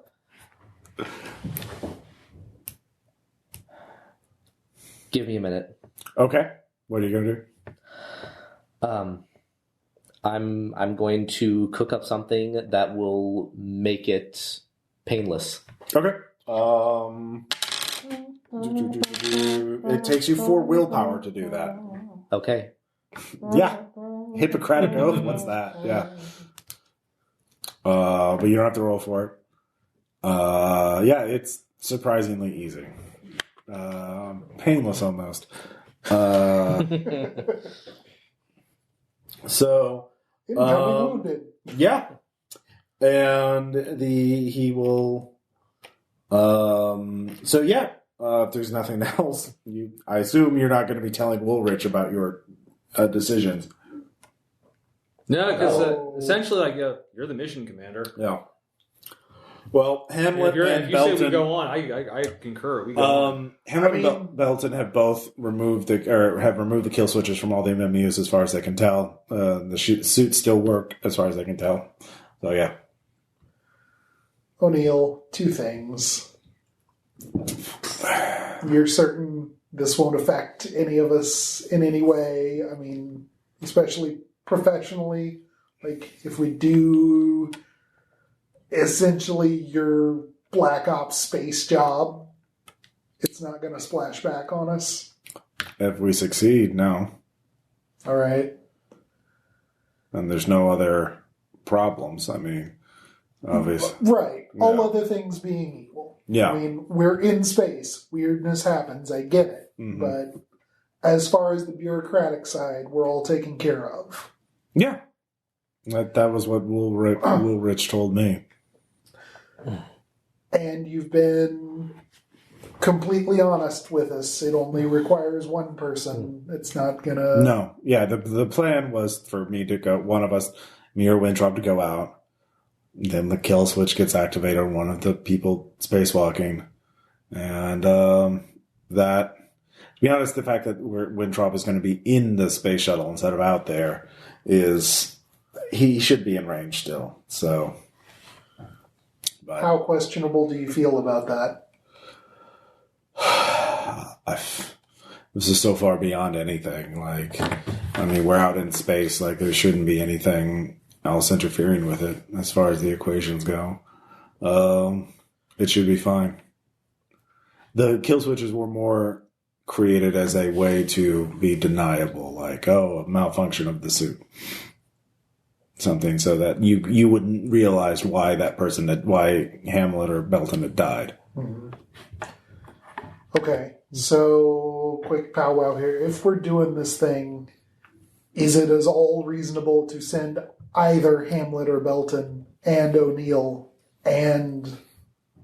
Well, then you're putting it all... Basically, you have 2 untrained... Well, one, a person in a coma, essentially. Mm-hmm.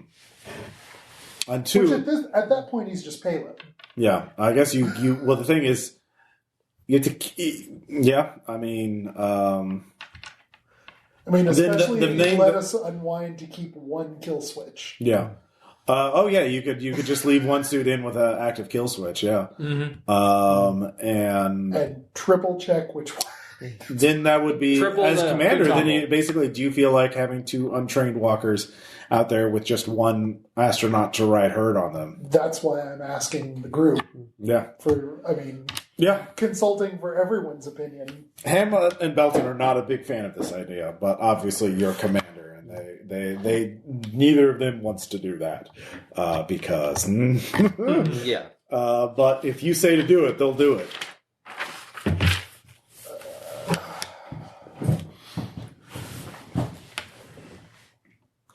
Ladies and gentlemen, at this point, we're already risking considerably. Mm-hmm.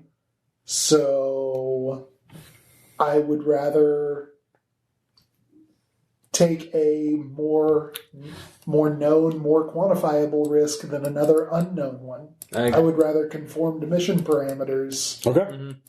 All right, so you leave one suit, one MMU sabotaged. You'll put Winthrop in that, sedated, so he's just cargo. O'Neill will go out, and then who do you want, Hamlet or Belton? I know this is a hard question to ask, but any volunteers? I could just roll even for Belton. I mean, unless... Yeah, hold on. I rolled odd, so Hamlet volunteers.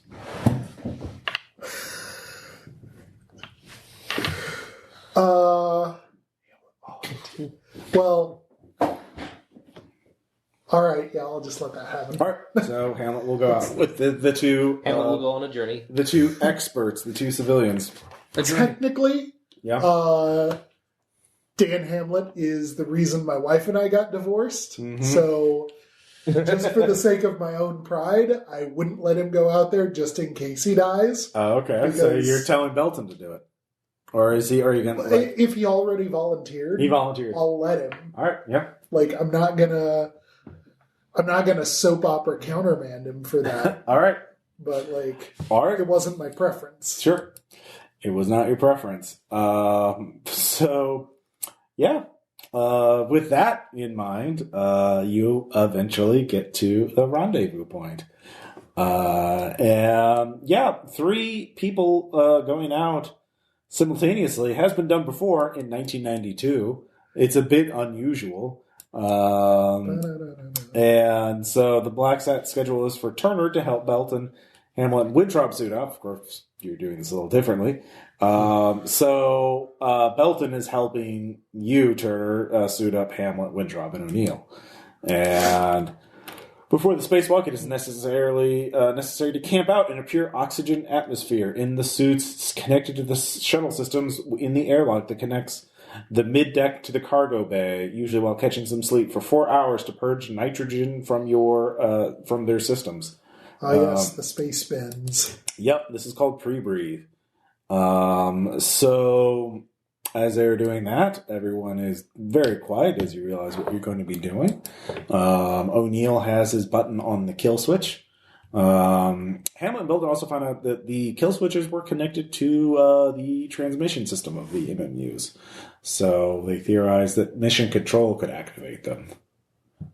But obviously they disable that, because fuck that. So let's see here. Turner, you take your station at the aft flight deck behind the pilot and commander to watch their vitals. You have a window out to BLACKSAT, and you can monitor to watch it by the camera. So let's see here. Spay, give me a pilot spacecraft roll for the touchy, hesitant speed matching, not burning too much fuel. Okay. 22 out of 60. Fuck yeah. All right. Phenomenal. That's why you're mission commander. So Not for my moral decision-making capabilities. you're good at Actually, for your passionless, is like yeah. you're detached. That's kind of what you're supposed to do. It's true. The job is the job. It is, yeah, so you'll get plus 20 on your rolls. So You're welcome. on their Yeah, leaving mooks. the craft rolls. Well, for the people leaving the craft on their pilot spacesuit rolls. The shuttle is finally within camera range of BLACKSAT. It is an unassuming device, octagonal, with solar panels flared out from each of its 8 edges. A framework of struts projects from its Earth-facing side, apparently able to angle a flat plate so that it directly aims anywhere within a roughly 90-degree cone. O'Neill refers to that as the actuator plane.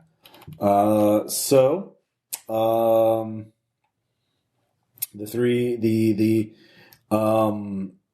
plan is actually for Hamlet to go out first, and then him to essentially drag Wintrob out with O'Neill pushing on the way out, and then for O'Neill to follow them. Let's see here, and because of your they easily leave it because you did so great on your piloting checks. So good job. Yay! And they exit without problems. So 2. And with that, let's see how he does on his So despite of course, the difficulties in he guides O'Neill out. Wintrob is kind of just left tethered to the space shuttle, but not being taken out close to the satellite. So O'Neill's, I'm getting closer. I feel something. There's a presence. Woolridge from Mission Control is like, you know your job. Continue to execute the mission. So they succeed. And let's see. So yeah, O'Neill begins to do some things. Yeah, he begins to. Well, Woolridge cuts his mic. He just begins to chant something in a rather rhythmic way, and then Woolridge cuts his mic, saying, "You don't need to hear this." Fair enough. And so Complicated math is dangerous. O'Turner, you see Wintrob's life science ship flatline. O'Neill must have hit the kill switch. So, by the way, divided by 0. Yeah. Well, you've already known that this was going to happen, so you don't have to make a sand check, and you've already made your sand checks for this decision. Spey and McMillan, something moves across the viewport, and you look at it for a second. It looks like a collection of angles that distort the stars, like something, like pushing in the stars in front of you, almost. An optical illusion, but it's moving. So the distortion perches on the nose cone of the shuttle, meters away from you, separated only by the frame in the windshield. What do you two do? You're seeing this, right? Yes. Turner, you hear them saying something about seeing something? What do you got? Well, either we've got a shared hallucination of an optical migraine, which I'm not ruling out, or there's something hanging out on the nose cone. You look as well. Can I see? I thought I was back where the... You're on the side of the ship. The space shuttle isn't like... Huge. You can get up and look at through the windshield. Yeah. All right. Yeah. So you three... I confirm. Yeah, it starts resolving as though it's getting into focus. And seeing it is like exercising muscles in your mind that you didn't know you had. Senses that weren't there before are now there, and you're beginning to open them up for the first time. And it hurts in a very disorienting way. So... it's the same thing. It reveals the truth to you about the shape of space itself in the same way seeing an apple fall wordlessly instructs you about gravity. There is an eerie, non-physical, but distinct purposefulness to this movement. Why can I see time? Yeah, well, all three of you give me sand checks. Yay. 11. Oh, another crit fail. All right, that's 4. 59 under 60. You gain a point of a natural, Spey. Right. And you made it as well, Turner? I succeeded, yeah. Okay, yeah, you're fine. Guess who's getting brought into the conspiracy?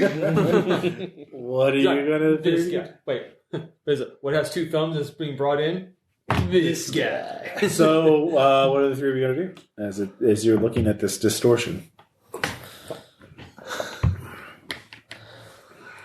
Kind of just hypnotized. Okay. Check. Turn back and check on O'Neill. How's he doing? He's still alive. He's still chanting. You can let him let him Hamlet? do his thing. Hamlet is there with him. Hamlet is there with him. What's Belton up to? Belton goes and says, "What the mission control? There's some sort of distortion on the nose cone." At which mission control says, "It's a distortion in the window. It's quick turn to spook yourself. It focus on the mission." At this point, O'Neill comes in and is like, "What did you say?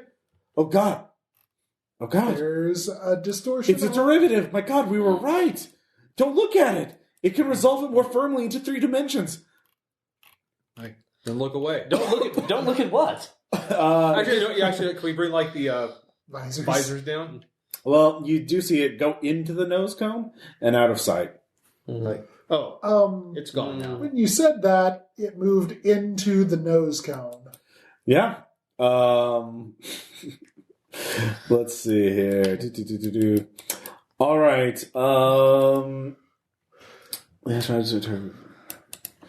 All right. So, yeah, if those nose cones get damaged, I mean, the heat shield, that's where the heat shield is. You're going to need that to Get survive. all, up in here. Yep. So, what are the three of you going to do?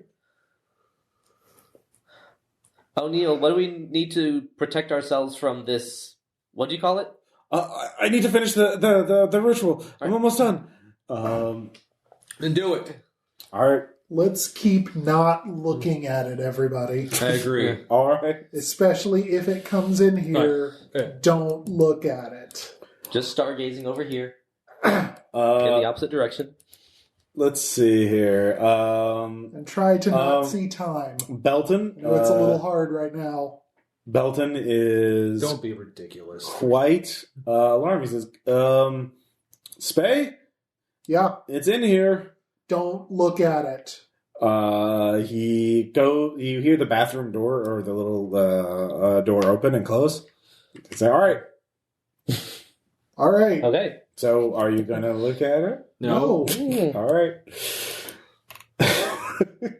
Just let's all pretend there's a wasp in the space shuttle. If you treat it like it's not there, it's probably not going to fuck you up. Mm-hmm. And this is one of them big, Japanese hornets. Sure. Whatever metaphor helps you not look at the fucking thing. I don't know what you're talking about. There's nothing to look at. Exactly. Good man. Let's see. We do not look at things that are not clearly there. Ooh, there's Sagittarius. You could only see that if your eyes were open. All right. A piece of a clipboard floats by you. Belton must have dropped it, and it floats by you. You look at it, and all that. It's just a uniform flat gray. All the text seems to have been smudged out. Bat it away. Don't do that in a space shuttle. Grab it and tuck it under your arm. We are not looking at you can't you're not gonna make us look evil magical clipboard. All right. In that case, so you don't notice. You're not looking at it, but it looks at it. Well, it's coming at you. And let's see here. Even it will be Turner. Odd it will be Macmillan. Happy days are here again. It is. All right. I wanted to explode. Self-destruct. How many hit points do you have, Tom? I have 12. You have 5 now. Ass.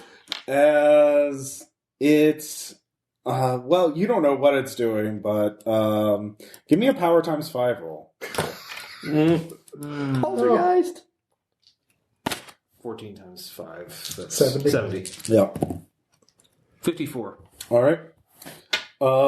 You Yeah, it's hard to describe what is happening to you, but you feel changes in your body as just part of your shoulder is something sort of reaches up through your torso and left shoulder area, and just there's just this energy and distortion that's through you, and you can just feel like, yeah, your bones and your organs are changing, shifting under you.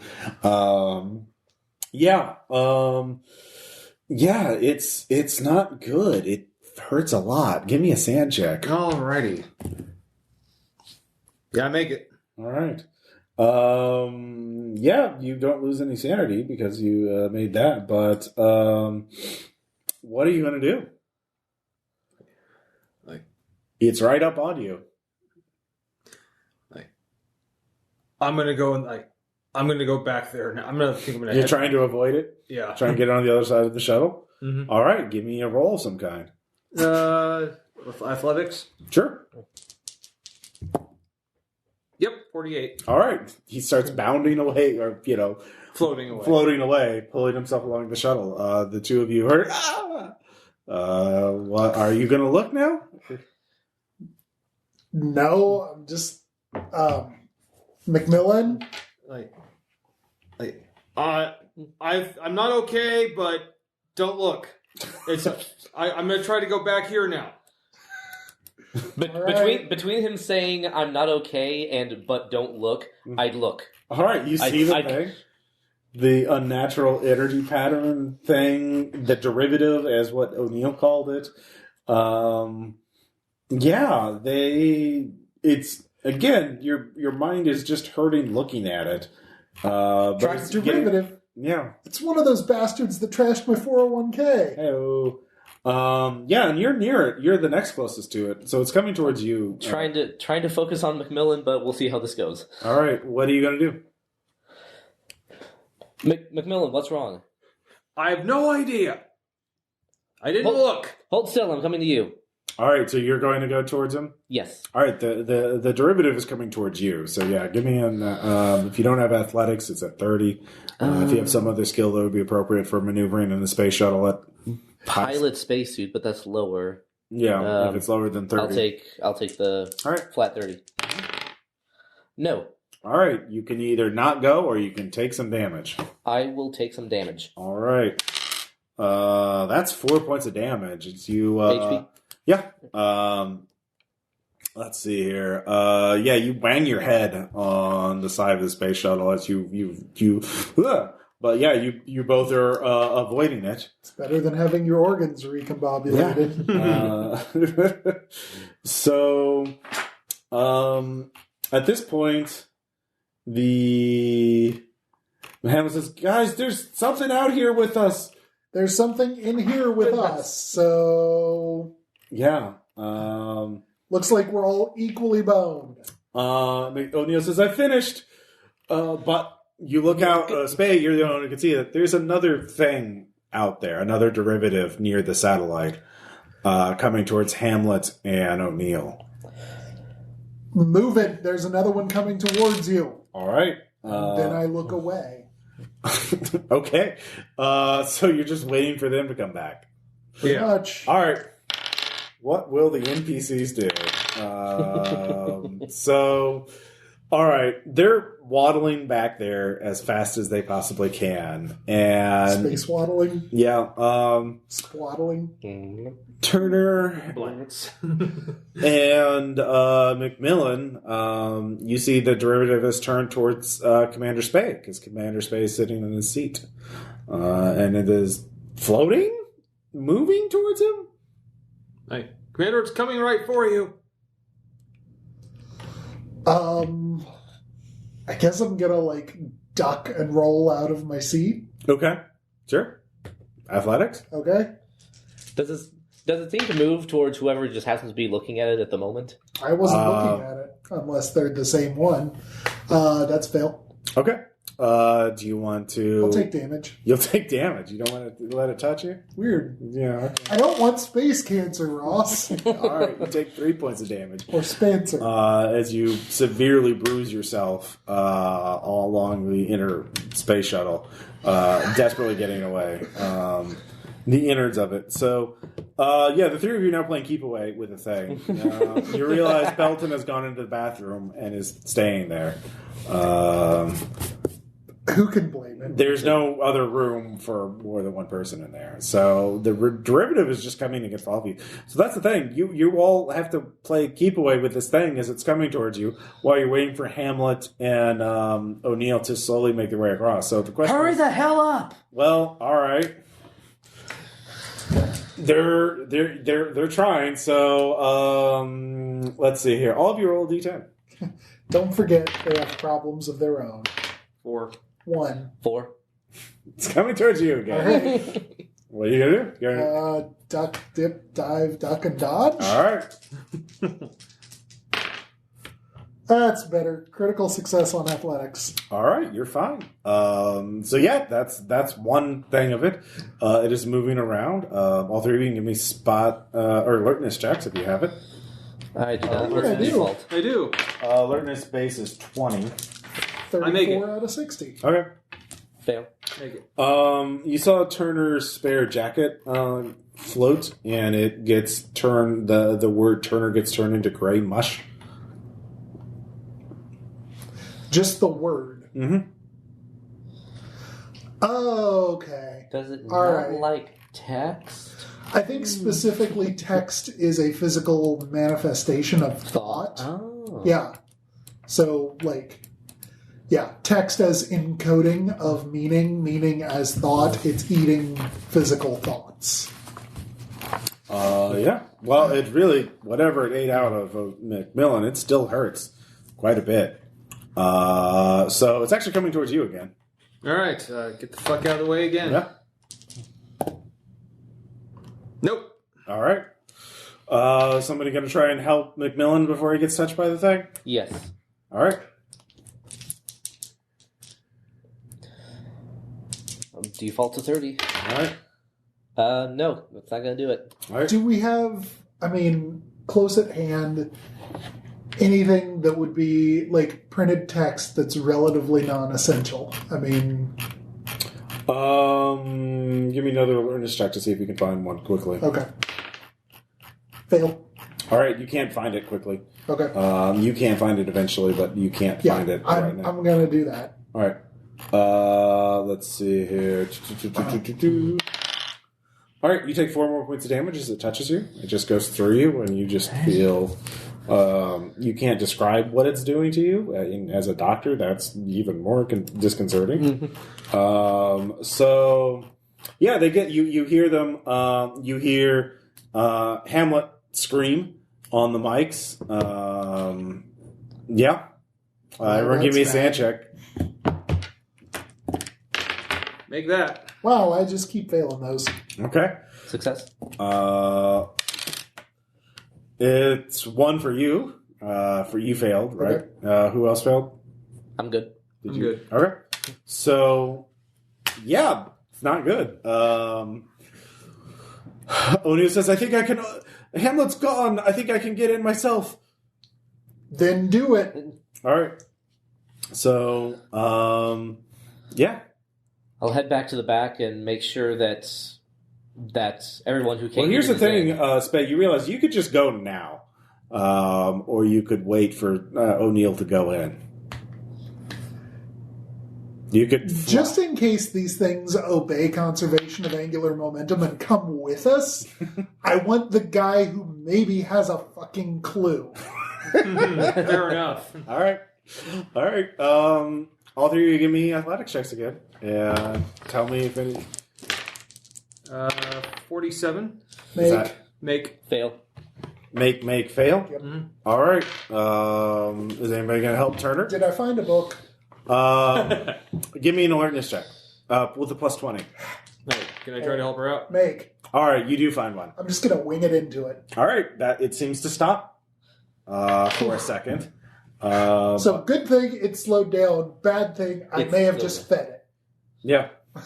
Maybe it's getting bigger. Maybe it was always this big. It's seeming to get bigger, but maybe not. Now it's small. Oh, God, man, it hurts. So, O'Neill's opening the outer door, the airlock. And you've stopped it for a little while, and you're all bouncing around trying to get through it. And then it stops. It disappears for a second. Goes into the space shuttle interior. So, what are you going to do? Spain, McMillan, get us fired up. I'm going to make sure that O'Neill's inside. Okay. All right. Belton, how's it going in there? Everything coming out all right? I'm alive. Good. Stay that way. That's a good thing. Yeah. You maybe want to come out here and get strapped in. The All thing's right. gone. All right, I'm coming out. He comes out. The O'Neill gets in. Hamlet's not in with him. O'Neill says Hamlet's gone. What happened to him? What happened? He's gone. There's nothing left of him. Was it that thing? There's another one. Yes, the derivative. Damn it! All right, O'Neill's in. Okay, get him strapped down. All right. So let's Down with the straps. Let's go. All right. That sort of defeats the purpose, don't you think? All right. So yeah, you can make your piloting check now. Like both of us? Well, only one pilot at a time. I'm at 60. I'm at 60. I'll go. And I'll fail. All right. Well, I'm sorry, mine's at 70. Bastard. Let's see here. You can give me McMillan. You can give me one piloting check. It's almost like your role is the pilot. 60. All right. You realize that McMillan's burning too hard. Like, pull it back. So you can Spade. You let McMillan take over. Yeah. All right, McMillan. You get one check. This is going to be your re-entry roll. Here we go. 28. All right. So the thing is, O'Neill, talk to me. What can you tell me about that? How much do we need to worry about it? It's coming for me. It's coming for me. O'Neill doesn't make it. Okay. The derivative comes for him. He just turns into a gray goo in his spacesuit. No, it's not good. So let's see. But yeah, you start making heading back to Earth at a stable rate. You are continuing on. And let's see here. That's the thing. You all are strapped in, and there's still a derivative in there with you four. And the thing is, it's moving closer. You're not sure who. Everyone roll a d10. I'm gonna have a little. And I'll roll one for Belton. I have a little bit of a screaming fit just to get it out there, and then maybe figure something out. I got a 10. 8. 10. 10. It's coming after Belton then. Sucks to be an NPC. All There's right. little we can do. We're flying the Right. the damn right. shuttle. So He starts are we screaming, re-entering? everyone give me a sand check. Jesus, yeah. hey, made one of those for once.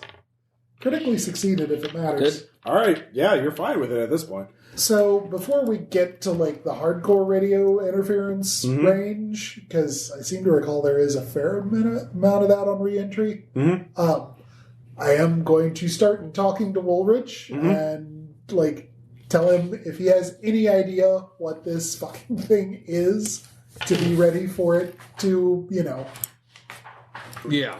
He said, I don't know. What are you talking about? You're hallucinating. There's no such thing. Right, sure. It killed Hamlet and O'Neill. It's been inside Macmillan's shoulder, and I'm hallucinating. Fine. When you guys biopsy Macmillan's space cancer, then you can tell me I'm hallucinating. All right. So that's what you're yelling at him, screaming as the shuttle gets into re-entry. And everyone give me a con times 5 check. Fail. 55. All right. 42 out of 70. 94. All right, you fail, you pass out. I critically succeeded. Okay, you don't pass out. It's like, I don't pass the fuck out. Like, Right, we're getting back to goddamn Earth. lightning. Looks like the pilots are both okay, Yeah. so that's probably important. I'm gonna take a nap. Fuck You know, this shit. Yeah. Like, I'm going to take a little dirt nap now. It's not perfect for the medic to pass out, but out of everybody. So one last roll to see what the derivative's going to do one more time. So who it's going to go after. So I roll a d10. 10. 7. 8. 3. All right. 2 more points of damage. Okay. Are you still alive? Yeah. All right. Huzzah! Comfortably, even. Yeah. And then I'll have my own space. So you're to- comfortably numb? Yeah. All right. But you do land. You do survive. And yeah. Let's see here. The derivative just disappears. And let's see here.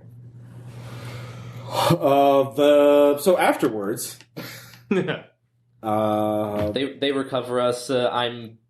My eyes are just darting everywhere because I'm convinced the thing is still there somewhere. there was a major the official story is that there was a major malfunction. The atmospheric components caused an internal fire. By the way, you never got Hamlet or Wintraub. They were tethered onto the space shuttle as you. Oh God! So they just Burned like up over- burned up. They're gone. They're just scattered across the upper atmosphere. So We are all star stuff, but today they really are. the official story is that there's a fire, caused an internal fire, which explained any injuries or deaths. And of course, you all have your careers wrecked. You are all grounded. And Lying bastard. let's see here. You, Scalzo and Woolrich are let's see here, are also blamed for it. Scalzo is disgraced and served as a scapegoat for the mission's failure. He retires from NASA, gets a desk job at Boeing. Like you do. Woolrich is relieved of command due to health reasons. And yeah, so how do you react? Of course, O'Neill, Wintraub, who are they? How do you react to this? Poorly. Fucking furious. Yeah. Do you go after any of the Scalzo or Woolrich? Or do you try and do some digging on your own? You do remember O'Neill mentioned a facility called Mustang Fields in Wyoming. Yeah. Mm-hmm. Let's take a road trip. All right, there are heavily armed guards at the gate who are very polite but very firm that you are not allowed to enter. So if you try to go there. However, you can give me military science checks or bureaucracy checks if you want to research them. Odd 6. Okay. I do not make that. No. Fail. Okay.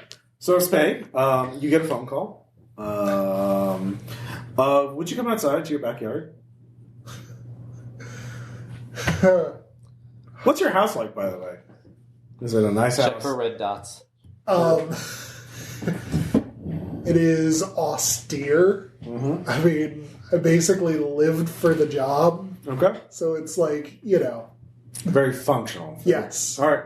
But you do have a the backyard. couple of pieces of art are probably reproductions of military recruitment posters. Sure. Or space shuttles. Why Probably not you've both? taken those down. Yeah. But you do have a backyard. Yes. You like your privacy. You like a nice big yard around. Yeah. And Here comes the 9mm retirement plan. no, there is a woman there smoking a cigarette on a bench in your backyard. Those things will kill you, especially if you have to go to space. Look, We're in space. you saw. I read the transcripts of what happened up there. I know what goes on at Mustang Fields. I know a lot. But there's those things you saw up there. There are worse things down here. And I'm part of a task force that deals with these problems. And we need people like you. The same task force that sent O'Neill and Porky McPorkerson. No, that's Big Dark. that's a rival organization. That is the kind of thing we try to shut down. Go on. You realize at a certain level of government, it's not really about laws or regulation. It's about power and the unrestrained exercise thereof. We aren't really bound by anything except what we can get away with. So they do their things, and we do ours to try and stop them, to try and make sure that there is a tomorrow.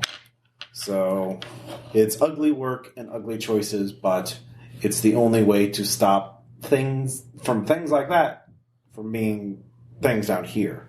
I would very much like to stop things like that from being things down here. All right. So, yeah. Can I introduce you to my friends? Yeah, of course. We do have a referral program.